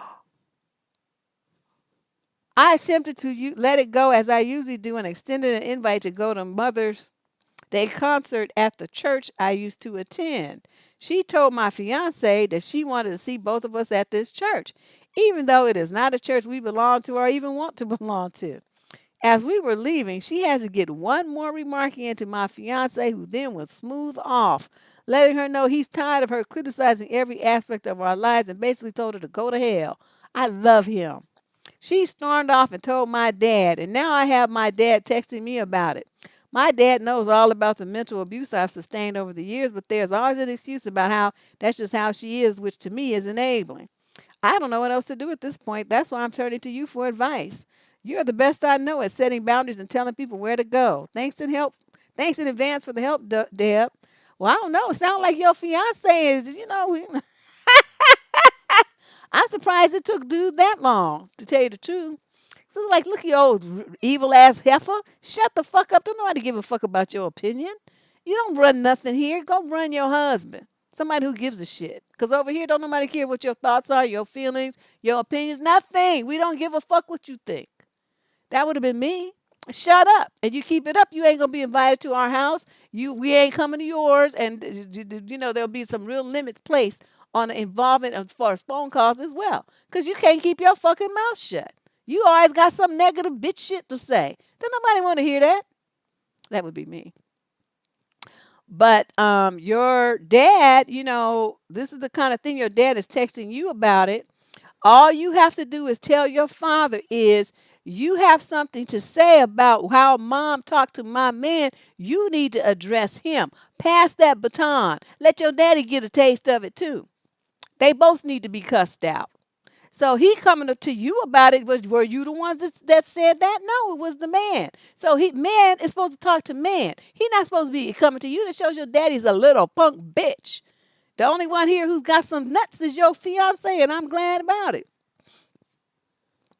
That's what's supposed to happen. Your daddy telling you about it. I'm like, what you want? That's what you were supposed to do. Pass that baton to tell him let's just say his name is Terry. Say, you need to be talking to Terry about this because Terry's the one who told Mama off what she needed. Too bad you didn't do it years ago. Something along those lines. Get his ass off your phone. With that bullshit. Punk ass, bitch ass daddy. Having some woman talk to him all crazy.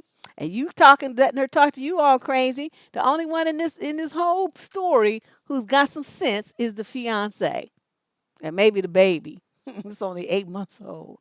But you better keep your mother away from your child because that's the kind of woman when your child gets, older, she going to start picking her apart and then, impacting her self-esteem too. You think that it's going to just be limited to you guys and this stuff. Your mother's a miserable ass bitch. And so she be trying to make everybody else miserable. But with all her criticism and stuff, she has low self-esteem, so she doesn't feel good about herself. So she wants to try to make everybody else feel bad about themselves. See, I would have to read her and just break her down and say, until you get your shit on somebody's couch and get your mind right, don't come around me. You come around my daughter talking to my kid like that, bitch, I'm going to knock you into next week. And it's just like, I don't give a fuck if you are my mother. One thing I'm not going to tolerate. I tolerated you talking to me like that, but you talk to my daughter like that and watch what happens to your ass. I will jump you and I will stomp you like I'm in New York City and you a rat on the pavement. But, the people got to do more to protect their kids. And you want to be letting her babysit and all that kind of shit. You be setting your daughter up. You better listen to what I'm telling you and keep your daughter away from your toxic ass mother and your stupid ass, weak, spineless ass daddy. Get you a real babysitter and don't put your daughter anywhere around them unsupervised. Question number 15, female 30 to 36 out of Los Angeles. My fiance and I have been together for 7+ years. He has not been faithful, to say the least. That sounds like your miserable egg donor. Shit. Now, one thing I love to do is cuss out folks' mamas. It's just, I just can't with these people. So, he hadn't been faithful. When we met, I had 3 kids from my previous marriage, and he had 1. 2 years in, he got the mother of his son pregnant with son number 2. I forgave him and accepted this child as my own, getting up at night to feed him, bathing him, etc. We now have a 3-year-old son together. Okay, so wait. 4 plus his 1, so that's 3, that's 4. He 5, and now you got a 3-year-old, so that's 6 kids. The issue now is that when I was pregnant, I found out that he had a daughter. He didn't know about her until she was more than a year old. So now we had kid number 7. But she's just a couple of months younger than the son I accepted him to my life as my own. So that means he had 2 women pregnant at the same time, and you was calling him your fiance?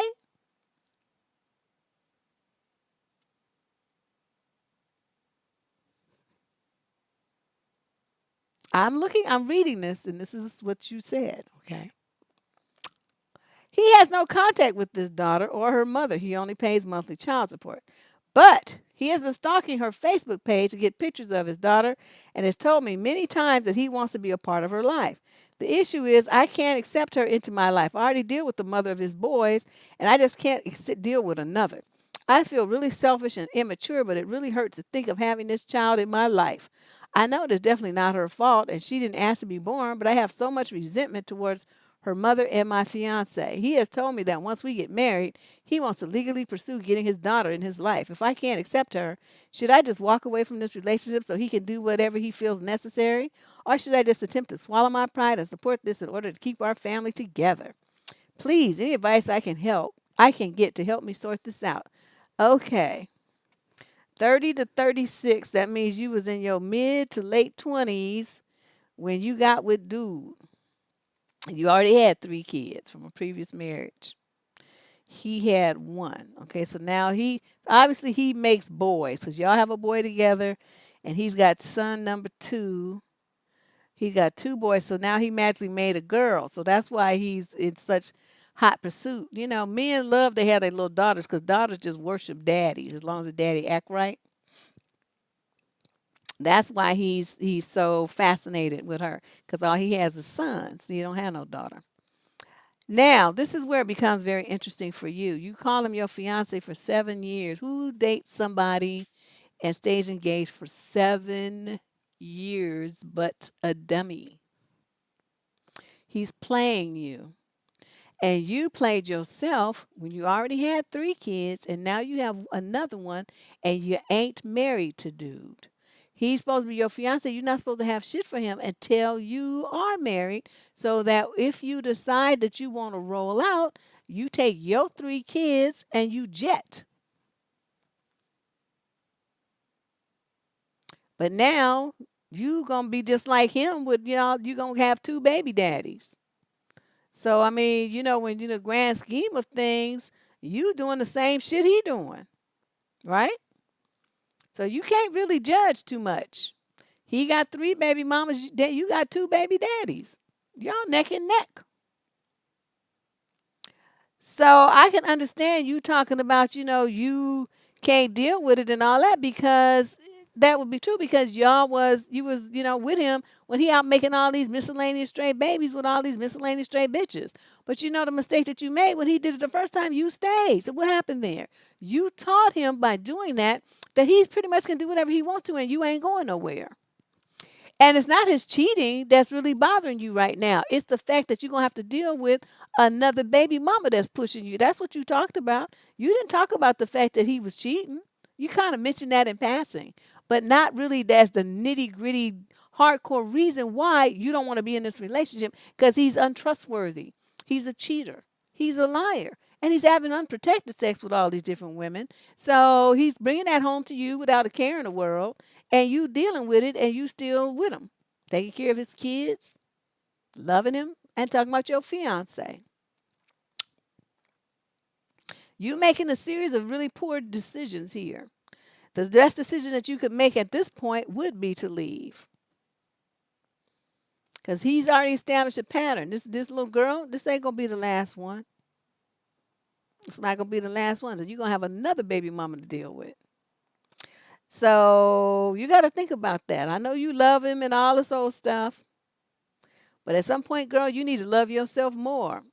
Personally, for me, by the time I found out he had he had this baby and we was together and he had some outside baby, that would have been it. It'd been a wrap. I was done. Would be done. Yeah, I don't understand this kind of stuff. Help you sort this out. Your man cheated. He cheated a couple of times and he keeps making babies with other bitches. Okay, is that clear now? That's all you need to understand. Question number 16, male 46 to 55 out of the UK. I am 50 years old, and due to past problems with my wife, my feelings for her have numbed. For about 2 years now, I have been pretty obsessed with a young staff member of mine. She is the most wonderful, sweet girl you can imagine. I love everything about her, from her actions, her laughter, her silliness, and even her little snaggletooth. To make matters worse, she's a key staff and she's only 23. I have seen her blossom from a teenager to a young woman, and that's how I got to notice her. She's much like my wife. They even have birthdays 2 days apart, and they're very close. Every time I see her, I feel better. I love, love, love looking at her face, he says. I love everything about her, even when she pisses me off with serious mistakes at work. My wife and I have just passed up on a trial basis, but I told her things that go back to the way they were. We're in a strange place. My staff also clearly doesn't have any feelings for me, but it's driving me a little crazy seeing her on a regular basis. I've come close many times to telling her how I feel, but I can't afford to creep her out or to make things awkward between us, but I do so adore her. I think I have to keep this to myself or try to deal with it and get away from it all. If I don't see her on a regular basis, maybe I'll forget her and move on. I don't want to lose a friend for her to be labeled a third party in the off chance she has feelings for me, or for her to sacrifice her youth for an old guy. Aren't we dreaming now? Even if we got together somehow, it would probably pass on when she's only in her 40s and she'll be left alone or to look for a partner in that old age. Not likely. My only problem is how I feel. No one else feels this way, and I shouldn't hurt them for selfish reasons. I need someone to tell me that I'm doing the right thing and that I should leave them to avoid any problems. I hope I'm not being a dirty old man, but I do have feelings for her. You are just you're going through a midlife crisis. Your marriage is falling apart. You trying to figure out what you're going to do as an old geezer by yourself. You know you don't look good, so it's going to be hard for you to find some, to go out and start trying to catch. And you're looking at youth. You're looking at the youth you don't have anymore. You're looking at her and trying to capture a feeling that left you a long time ago, my brother. A long time ago. This is so standard issue. This is all you old men go through this shit. Your dick stops working, your marriage falls apart, you get jowls and all this stuff. You get a gut, and then you start looking at 21-year-olds like they're going to save you from yourself. What you need to do is understand what's happening with yourself. Get yourself some counseling. Deal with the emotions that you have about the loss of your marriage, and stop trying to pretend like it doesn't happen by focusing on this little girl. Okay, she's not no. And if she had a daddy like mine, and you came at her talking some shit like that, my father would be down there with his gun, and you would be running, because that's just so improper. It's so inappropriate, so disrespectful, and it's pervy and creepy too. That would be a mistake, okay? Because you don't know what kind of family member she got. Your ass could be pushing up daisies. You leave that girl alone. Now, yeah, that's all I got to say.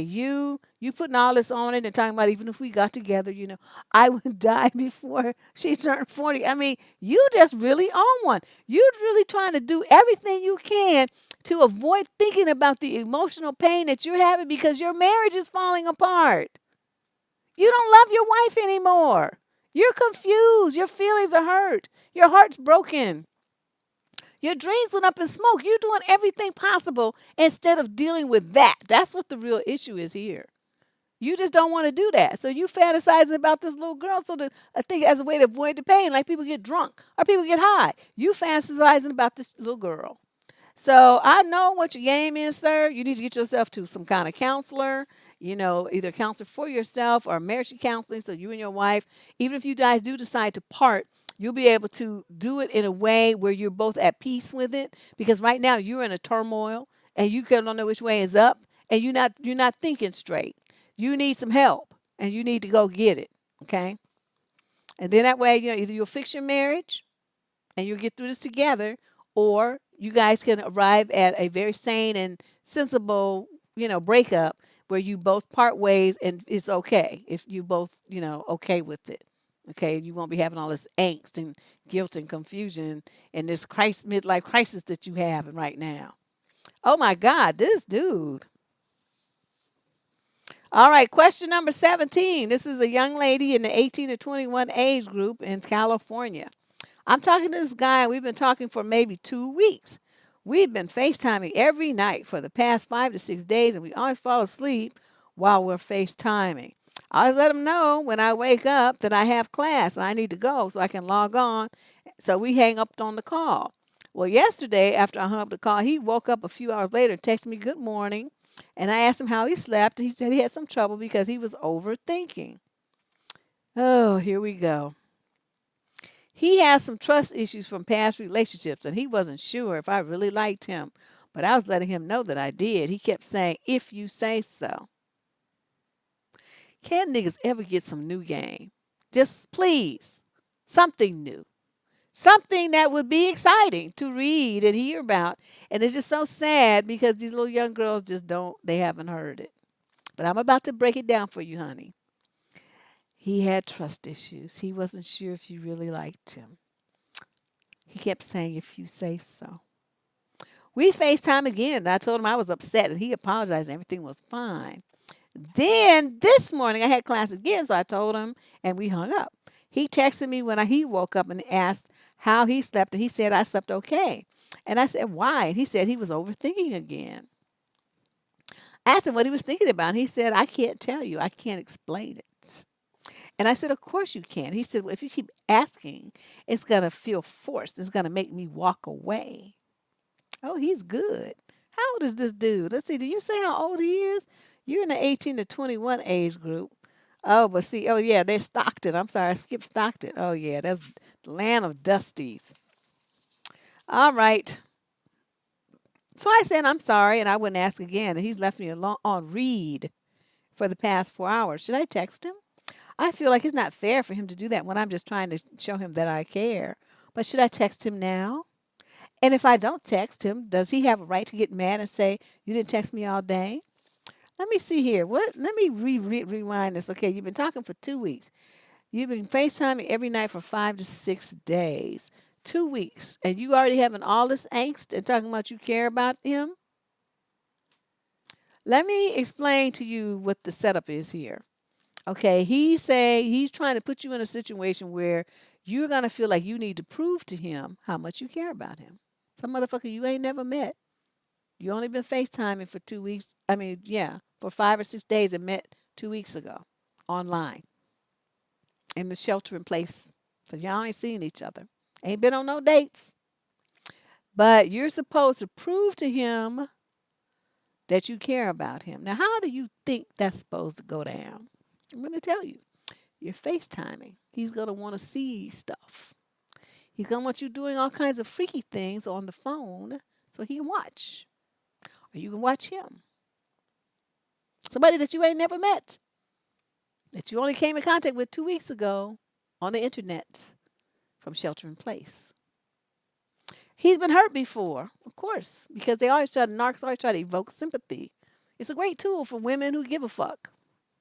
Those about me, like, well, you've been hurt, so fucking what? What makes your hurt so special, motherfucker? You weak, spineless pussy. You crying like a little bitch. You supposed to be a G. You don't be talking about your hurt. Nigga, what? Okay, that's what they would get from me. You want to start talk to you like a little bitch. Crying and whining, but you want a passy? Would that make you feel better about your pain? You want a Flintstone Band-Aid? What? What you want? This is just game, young lady. You're 18 to 21. And, as we have discovered from this new series that's going on this channel, these parents ain't telling their daughters shit. So the girls are going out here with no concept of what the games that these men are going to be running on them are nothing. So when a guy tells you he's been hurt before, you say, like, I don't care to hear about that. What you going to do about it, motherfucker? You going to sit there crying about it like a little bitch, or you going to make G up? What? Tell me. And then that shuts that game down, okay? Then he gonna talk about, well, he was overthinking. It's like, what are you talking about? Thinking and man in the same sentence? That's an oxymoron. Laugh at your own sense of humor. Shut that shit down. And then he gonna be talking about, well, if he wasn't sure you really liked him, and if you say so, then say, well, I take it back then. I ain't never met your fucking ass anyway. So what's there to like? We just FaceTime a couple of times. I mean, you cool and all, but you thinking there's gonna be some fucking grand romance or something? No, motherfucker, it's not like that. I don't know what kind of dumb bitches you've been talking to, but I ain't one of them. Now this is entertainment for me. That's it. Okay, so don't be putting too much on it. You going down a path you don't need to be going. Shut that shit down. So then he'll be sitting there confused, talking about he's overthinking. He'd be like, well, I don't know what to say now. She done busted out all my game. What the bottom line is, and I'm going to tell you just like I told my friend. Again, I said this earlier. You as a woman, when you're dealing with these motherfucking men, you don't have no feelings. Okay, you don't feel shit. You don't think shit. You don't want shit. Nothing. You don't like nothing. You don't like him. He's just something to do. And you have to keep that mentality when you're dealing with him until he proves to you that you're not something to do, that he's serious about you. Well, then you can start letting him in. Until then, you keep a wall up and, you don't get too wrapped up in what he's talking about, especially in a situation like this where he's somebody you met online 2 weeks ago and you already caught up in all of this drama and worrying about what he thinks and what he feels and what he wants and what his overthinking. You better stop this. Get your mind right. You acting like this your man or something. Y'all been together for 10 years or something. Exactly, Ken's MB. You don't have none. I'll tell you, Susan, this is an oxymoron. Men and thinking does not compute, Will Robinson. So that's what's going on here. He's trying to get you, it's just a setup. So you're going to be, thinking you have all these feelings for some motherfucker that's on the other end of a phone. You don't have no feelings. Stop with this. Stop letting him catch your mind up like this. Arrest that nonsense and get off that train of thinking. This is some clown you don't even know. Okay, remember that. Stay focused. Don't let him get control of your mind and get control of your emotions, because then after that, you have lost the game and you've lost yourself. And that's the main thing you never want to do, especially in a situation like this, especially at 18 to 21 years of age. It will wreck you. Okay, you don't. Keep yourself in check. Question number 18, male, 30 to 36, out of Montreal. Okay, so long story short, I have been dating this woman for about 6 months. In the beginning, things were great. We hit it off. She loves all the same things, is adventurous and spontaneous, etc. Well, about 2 months ago, things took a downward spiral, and she just hasn't been the same. She probably ran out of meds. We've been arguing about petty things, and whenever we argue, it's always, he put always caps, underline, bold, my fault. Most of the time, we argue about me wanting to go out with friends every so often. I see my friends maybe once every 2 weeks. It's not like it's every night. And she'll tell me I should be hanging out with her, not my friends. Then the argument shifted to her not liking my career choice and bashing me about going to school for my career.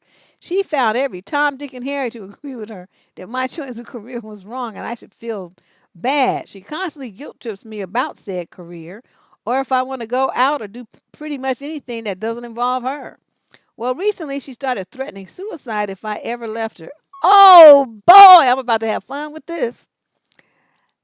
Or that if my career caused her to fall ill and die, that her blood would be on my hands. Oh my God. She then switched from guilt tripping about hanging with friends to straight up throwing a fit about how I shouldn't go. I feel trapped. The thing is, she always uses some sort of mind trick to get me to come back to her.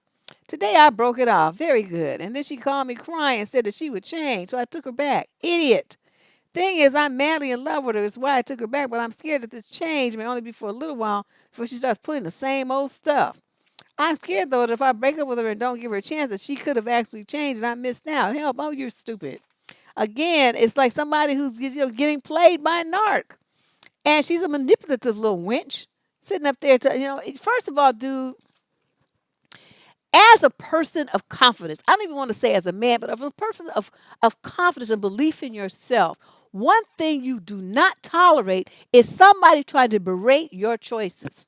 Somebody trying to mock the things that bring you joy, that make you feel good, that make you excited, that you're excited about. You don't tolerate that kind of conversation from anybody. I don't care who it is. You could love them if you want to, but you better love yourself more. And a situation like this where she's making fun of every single thing there is about you, your education, your desire to build yourself up, anything that she feels is a threat to her control over you, your hanging out with your friends, all of this stuff, if you notice, the bottom line here is all about her having control over you, what you do, where you go, and who you do it with. That's the common thread from everything that you mentioned here. So, and then to go find every Tom, Dick, and Harry to agree with her that your choice of career was wrong. And you're supposed to ask her, tell her, explain to me why I give a fuck about what they think. I don't give a fuck about what they think. I don't give a fuck about what you think either. And you know what? If you told her that, she probably would respect you more.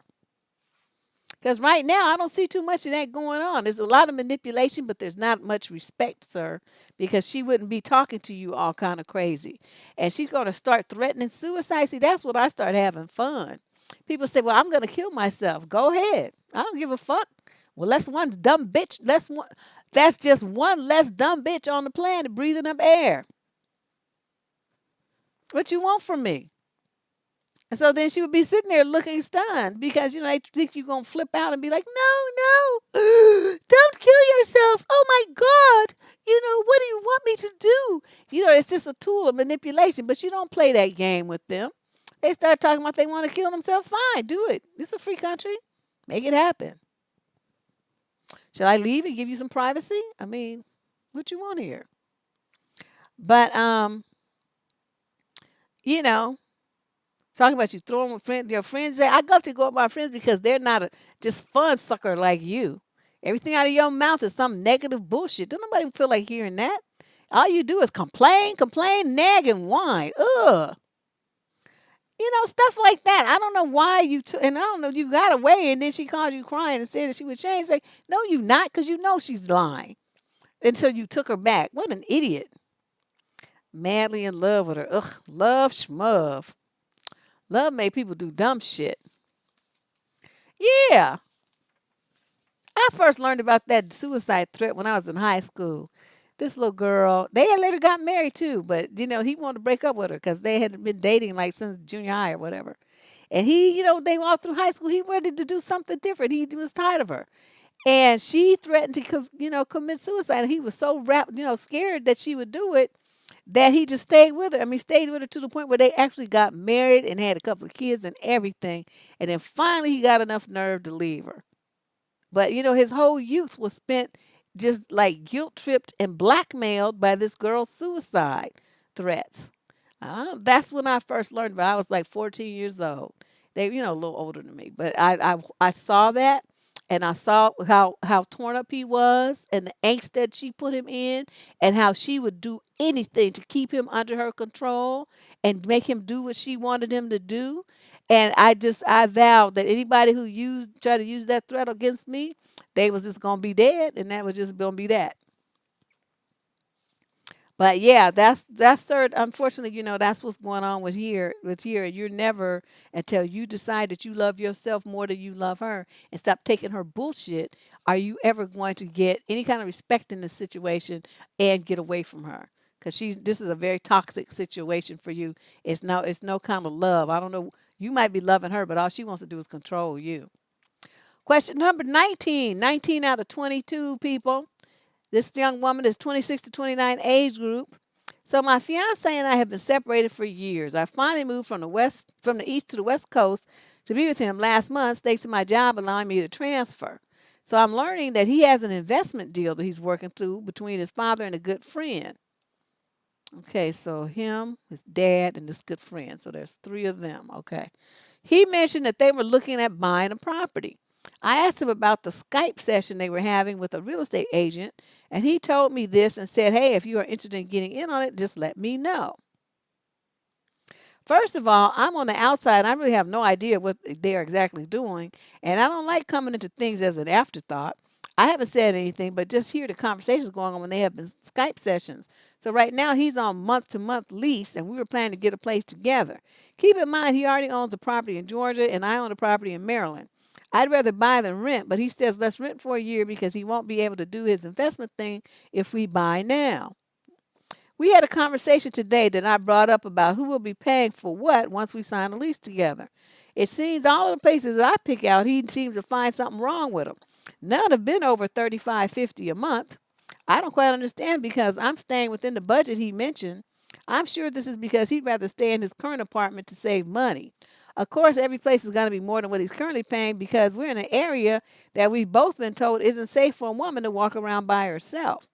Additionally, we don't even have a washer and dryer in our unit. Yet we both make well over $100,000 a year. I assumed we'd split the cost of a rental.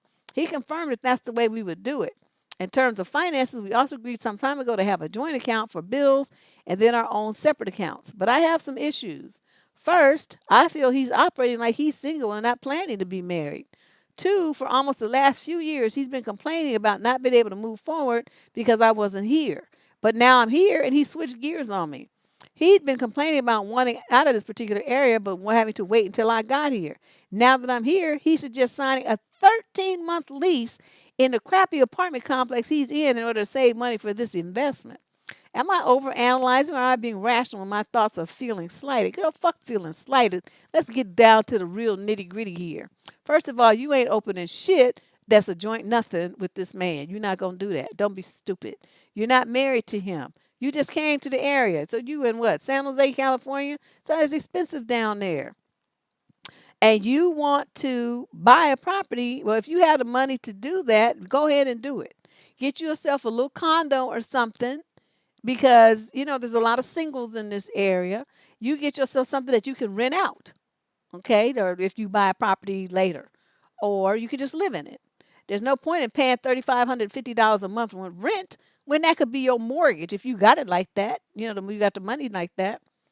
Um, Secondly, he wants to put you in an area where you're gonna be going to work and coming back and from in an area where it's not safe for you to be. He don't give a fuck. He just want to save money. So he would save more money because you're there helping pay half the bills. Don't you understand what's going on here? Talking about, well, that's you're not here. That's why I can't make these moves. It's because he wants you to ease the burden of him financially so he'll have more money for this magical investment he's trying to do. Your instincts are right on, but you're focusing on the wrong thing. This is all about you being here for some financial convenience for him. He's not thinking about your safety. He's not thinking about what's best for you in this relationship. He's thinking about his own ass. So what you need to do is if you're living with him right now, you need to tell him, I'm going to get my own place in an area that's safe for me to be in. And then, you stay here for 13 months and I'm going to be over there and we'll visit with each other or something like that. You're not going to commingle assets with him because you're not going to be living with him. You're not going to have he's not going to have no access to your money. Don't you even give him your PIN number. Nothing. Nothing. Nothing. Do you hear me? This would be one of them things where they on that court thing where they sue him because he done took your money and invested in his stuff and lost it and you try to get your $50,000 back. Don't be a fool. It's nice that you in California. I mean, it's a good place to be down there in San Jose. But you're gonna keep all your money and you're gonna move into a place by yourself, and then you're gonna watch what he does. I mean, keep in mind too that anything that you buy in the state of California just is a community property state. You buy something before you're married, it's your sole and separate property. So he buys something now with them other two people, that's his property. You have nothing to do with it. But if you were to be living with him and you're investing some of your money, like, helping buy carpet, or you pay help buy paint, or you decorated and you did whatever, you investing in something like that, well then, and he's got the access to the joint account. Don't you understand what's going on here? He could be using your money for his deal. And you were just sitting up there contributing to it blindly without really thinking about what's happening. So follow my instructions, get your own place as soon as possible. It should be, if you making all that kind of money and you can, afford it, you go do that, or you move in with another lady that's in a house or something, you do what you need to do. But you do not don't move forward financially doing anything with this man. You need to check him out more. I'm highly suspicious. I'm not feeling this at all. I'm not feeling this at all. Question number 20. Female, 37 to 45, out of Oakland. Deb, could I please get your take on something? I met a guy online despite the quarantine a few weeks back. We are both in our mid 40s. We graduated from texting to calls and then to Zooming. The conversations on the phone and Zoom were really easy going and lasted 1 to 2 hours. Wow. We finally met in person last week. We did a coffee outing at a supermarket near where I live in Oakland, where they have a Starbucks kiosk inside and set on the tables outside. We continued to click in person. I found him attractive in real life. He seemed to return an interest and asked to see me again. So we met a few days later, also meeting at a shopping plaza near where he lives, about 30 minutes away, then sitting outside with iced tea. That outing did not go well. He was somewhat standoffish and unfriendly towards me. Having a conversation was like pulling teeth. He also ended the date abruptly after about an hour, asking if I needed to get going. It was early on a Friday night, about 7:30, with neither of us working the next day. I reassured him that I was good on time, but I would need to head out about 9. But after a few back and forths, he literally stood up and said he was going to walk me to my car. I felt so confused and dejected. What just happened? He later apologized and said he was acting funny because he's worried about COVID and being in public. So suggested we maybe meet at his place. That idea makes me uncomfortable given I just met him. I also feel suspicious about things for a few reasons. One, I really didn't like the 180 behavior. Two, it seems like a complete setup for a booty call if we meet at his place. Three, while we were chatting during that second date, he got a text from someone in his native language. He's not American and from a different country. He had previously told me he talks with his, quote, mom in his home country in the evenings. But now I'm kind of wondering if mom is maybe not his mother, and if he was nervous about meeting closer to where he lives for fear someone would recognize him. His place is brand new, by the way. He showed me on Zoom video at one point. So it's so not really set up, generally speaking, with anything yet. It's pretty empty all around. This motherfucker. What is your take? Would you forgive him and give him another chance? Or should I just cut bait, given the 180 behavior and how crummy he made me feel? What do you think about his COVID excuse for going to his place? And what do you think my imagination is running wild with the thoughts of another person in the picture are possibly legit? Thank you. P.S. I hope you had a happy Mother's Day. Girl, let me tell you. You getting with some foreign motherfucker in an empty apartment that you have no proof is his. And you going to be marching your happy ass up in there? I'm glad you didn't do that. That would be a bonehead move. These motherfuckers from some foreign country next to your ass be drugged and bundled up on some ship going somewhere because you're not that old. You're not that old. And when they talk about sex slavery, they get any woman from anywhere from age 18 to, I don't know, about 50, especially if she looks good. Because men like all kinds of women. And you're in there and you're drugged and they're just having a good time in some empty house that's not theirs. You don't know whose house it is. If they just broke in the house, he's showing you this house. That doesn't mean that's his house. And it definitely doesn't mean that he lives there. That would be stupid. As far as how he acted, when he said, don't you have to get going, that was your cue to say yes. And then to never see him again. You got to get better at reading signals. If you're on a date with a man, he's having a good time, he's never going to say, don't you have to get going?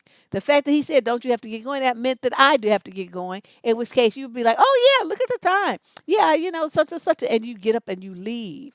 And now he's trying to get you over to his house. See, by doing that, it's supposed to make you feel, it throws you off, right? It throws you off where you feel unsure, insecure, just like the last little girl where the dude was like, well, if you say so, how much do you like me, this and that. The whole idea is to throw you off, to put you in a position where you have to go out to prove to him that you're really interested. Okay, so when you do that and you women are trying to prove your interest, you tend to put your safety and reason aside because you're focused on proving to him that that he's something that you want. And you stop thinking about the stuff that you should be thinking about. Luckily, you had enough sense to write to me. So just what you're going to do. You're going to block him. Or is he going to try to call you again? He might. But he's going to be blocked. You are not going to be going to no man's house like that ever. And he's a grown-ass man and he don't have shit in his house. Who does that? Even if guys, they have to spend all their money, they rent furniture. They have something they could have brought from their other house, at least the basic setup.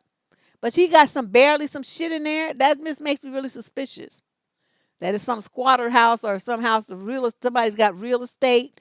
Somebody's a real estate agent, so he got in the lockbox or something like that. There's something that's not right here. But anyway, you don't go in any situation like that, ever. But I don't trust him. This is really giving me the creeps. And this thing, once they start, being foreign and having all these different folks in their lives and wanting to be tipping around and acting weird, leave him alone. This sounds very dangerous. Very, very dangerous. I'm just not feeling dude at all. But yeah, that's that game. That's that same game. Prove it. Prove you like me. Come to my house. It's very scary. The undertones of this letter, I mean, I'm sure there's something more to, stuff she probably left out a lot of details, but just with what she wrote, this is some very scary, unsavory shit. I'm not feeling it at all. I'm thinking you dodged a bullet by not going there and by having enough sense to write to me. Stay far, far away from this man. Stay far away from him.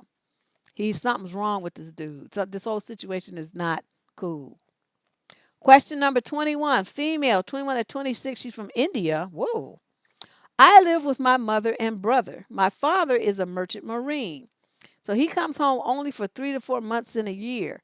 My brother's 20 years old, and he is verbally and physically abusive to me. He has strangled me, pushed me to the ground, pulled my hair, and hits me every day. My father threatened to kick him out, but he refuses to budge. I cannot presently move out because I am studying. I am doing a certification and will get a job in a year max. Until then, how do I protect myself from this narc? So let's see. You are in the 20. You're 20, and you're 21 or 26. So he's younger than you. Is that what's going on here? And what's your mother doing when he's doing all of this? Just sitting there?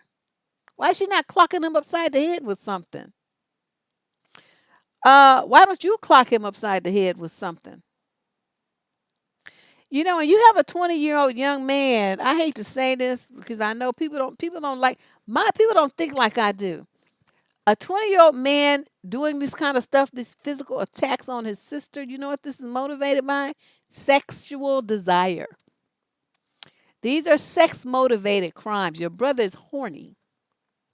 And he doesn't evidently have any outlet for it. So he's directing it at you in these forms of violence. That's what this is. So you better watch yourself. You need to arm yourself and make sure that wherever you sleep, you lock the door. When you take a shower, you lock the door. Make sure there's no peepholes and all this other kind of stuff. Your brother is weird. Your brother is got some issues. Your mother is very strange too to just let this go on. But what I would do if I were you, I would start by writing my dad and say, he's been doing this and he's been doing this every day. Ask him what he thinks you should do. Say, this is a situation where I'm violent. I want to call the police on him and see what he says. Because they can just send letters back and forth. But, you arm yourself with something. If he tries to do that again, stab his ass. Cut him, kick him, hit him with something. Number two, if he continues to assault you, then call the police on him and file reports. Now, they may not do much, but then again, you just never know. After by the time you call the second, third, or fourth time, they just might. And number three, your you guys don't have no uncles or anything? I mean, usually it's like extended family. Some other male relatives that you could tell about what he's doing that could kind of deal with dude. I mean, I would look for at all kind of options here, other than moving out and having to struggle like that by yourself. I'm just wondering what's going on with your mother though. Why is that? Why does she think that that's okay, and she's not doing anything to your brother to protect you? That's bothering me. But anyway, that's the vibe I'm getting. That this has to do with sexual desires in your brother. He can't do nothing to no other woman, so he's taking it out on you. Because what does he get to do? He gets to touch you. So you listen. I mean, I know that's kind of creepy, and you don't want to hear, but I'm telling you, there's something to it. That's the vibe I'm getting here. She's in India. I don't give a fuck. Yeah, I know it's very rapey there, but it's the kind of thing like you know that's why she doesn't want to leave home. That's like her, one protector, but the person supposed to be protecting her is the one who's assaulting her. And I don't know, that's just the energy that I'm getting. A lot of this is like gut level instinct when I respond to these letters. That's the energy that's coming off of this. He's wrestling with himself sexually, and he's taking it uh, out. He's converting it to violence because he knows he best not do that to his sister, his father, kill him. But that doesn't mean that he knows what to do with it either. That's what's going on. That's my interpretation of it. So the last question of the evening, that was weird.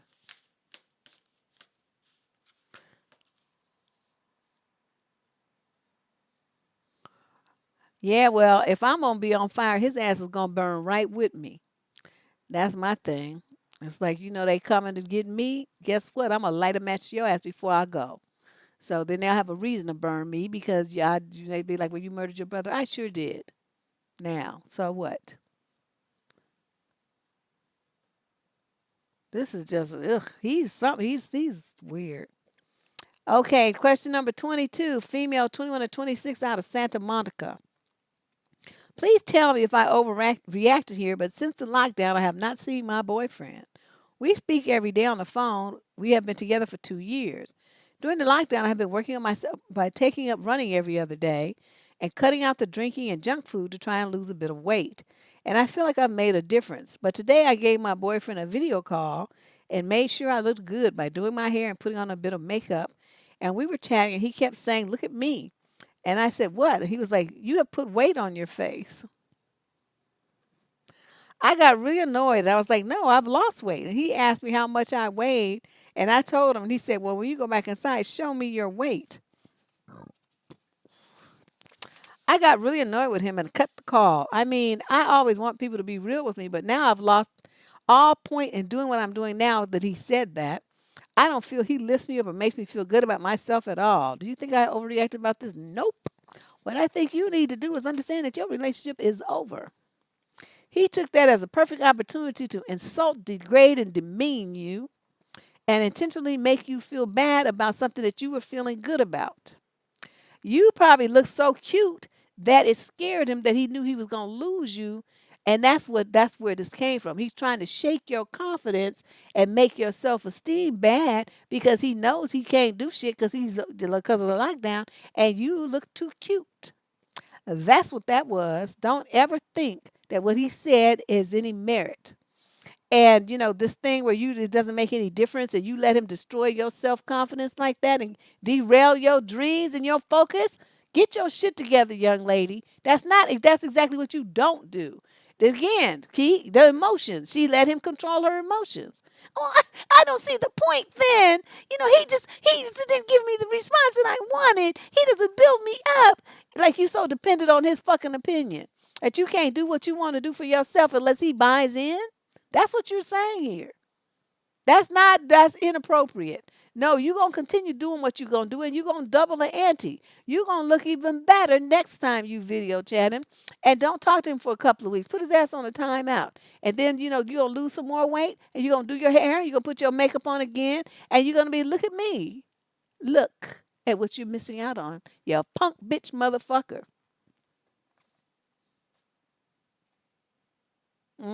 Yeah, he just trying to find a way to pull you down. Don't fall for it. He's feeling very insecure, like you're gonna leave him, you're gonna look too good. So he wants to break you down so you don't feel like anything, so you won't leave him. Typical abuser. So my suggestion would be to leave him, but I know you're not really ready for that. But to me, when a guy starts on this kind of behavior pattern, the relationship has been marked for failure because you'll never feel the same way about him ever again. And you know that he's a piece of shit now. Who says stuff like that to a woman that they love? He'd be like, babe, you look so good. Damn it. I hate that I'm not there. That's what he should have been saying. But instead, he felt so insecure and so like doubtful about himself. He attacked you so you would feel small and insignificant and like you aren't good enough, that which is how he feels about himself. You better recognize what time it is. Knucklehead ass fool. These little boys, I'm telling you, and it's just like it breaks my heart that these little young ladies, they don't know these games. And then have to fault the parents. The parents are telling their daughters shit and just turning them out here, to date and move off to college and stuff without telling them anything. It drives me crazy. One of my friends yesterday told me that I should have a relationship boot camp to teach women about boundaries and stuff. I'm like, what else am I going to do? I'm just preaching about it for 7 years now. But she thought that that'd be something I should do, a boot camp. I'll have to give it some thought. I could do it like a webinar, but I'd have to charge. But, like a 2 or 3 hour boot camp, I'll have to think about it. But if that sounds like something that you think would be good, write to me. Tell me what you'd want to be, what you'd want to learn in a boot camp about taking better care of yourself in relationships with men. Send me an email, survivingdating@gmail.com, and outline what areas you feel weak about and that you know, would want to learn about in a boot camp type thing. Well, that's what she said. I was like, oh, it sounded like a lot of work. So, it's like, you have to put together like, a lesson plan and, all this whole thing. It would be a lot of work beforehand. But just looking at the sheer volume of young women that don't recognize these games and let these dudes, impact their emotions and their sense of self and their confidence and all this stuff. It's just, to me, it's just criminal. So if that's what I have to do, I guess that's what I'm gonna have to do. But I'm like, this is just ooh. So yeah, so you guys, that's the thing. Survivingdating@gmail.com. Yeah, it would be Zoom, but Zoom like a webinar so that you could be more interactive. Because right now I just have the meetings. I don't know, it's more money to do the webinar, but I think you can have up to like 200 people in there or something. The most I've ever had was like 70. But I think, this was a very interesting column on people from all over the world finding their way here. This is getting interesting, but yeah, unfortunately, I'm just learning about a lot of other cultures. I don't know the real ins and outs, so sometimes it's a little struggle for me to answer. But the issues of behavior with men are universal. I mean, no matter what language it is, what the laws in that country are, what the culture of that country is, the behavior of men towards women and the games that they try to run to get control of your emotions, control of your mind, control of you, those never change. Narcs, same games worldwide, same crap. So I think I have a pretty good handle on it. Like I said, I just got to fine tune it as I, become more as people in other countries and cultures become more aware of me and start writing letters here, it's going to require me to do a little crash course. But I got it. But thanks you guys for showing up. Thank you everybody for the super chat donations. We have another couple of weeks. If you haven't participated yet in the dramatic relationship with a the narcissist I once loved series, you want to tell your story, then write to me. That's going to a different email address. Those are debsterism@gmail.com. You can go on the channel community wall and find some information there about that whole program and sign up for it. We only got another, 2 weeks or so to do that. And then that's it. At the end of May, that's a wrap, and I'll be on to something else. But I think by then we'll probably have 25 great stories from women to give you all the games about how to recognize a narc and what to do about it. If you haven't seen that series, check it out. It's like mind-boggling, the stuff that these women have gone through with these narky idiots. But thanks you guys. Thanks everybody for showing up. Thank you for your continued support and all your love and everything else that you do for me. Thank you, Maya. And thanks to my girl, Lady Boss, who always got my back. Come rain or come shine. And all of you who show up here so religiously and participate in the discussions, I really appreciate it. You guys are the best. We may not have the biggest following here, but we definitely have the best. And every success that we have on this channel, I owe it all to you. I'll see you guys in a couple of days, all right? Talk to you later. Bye-bye.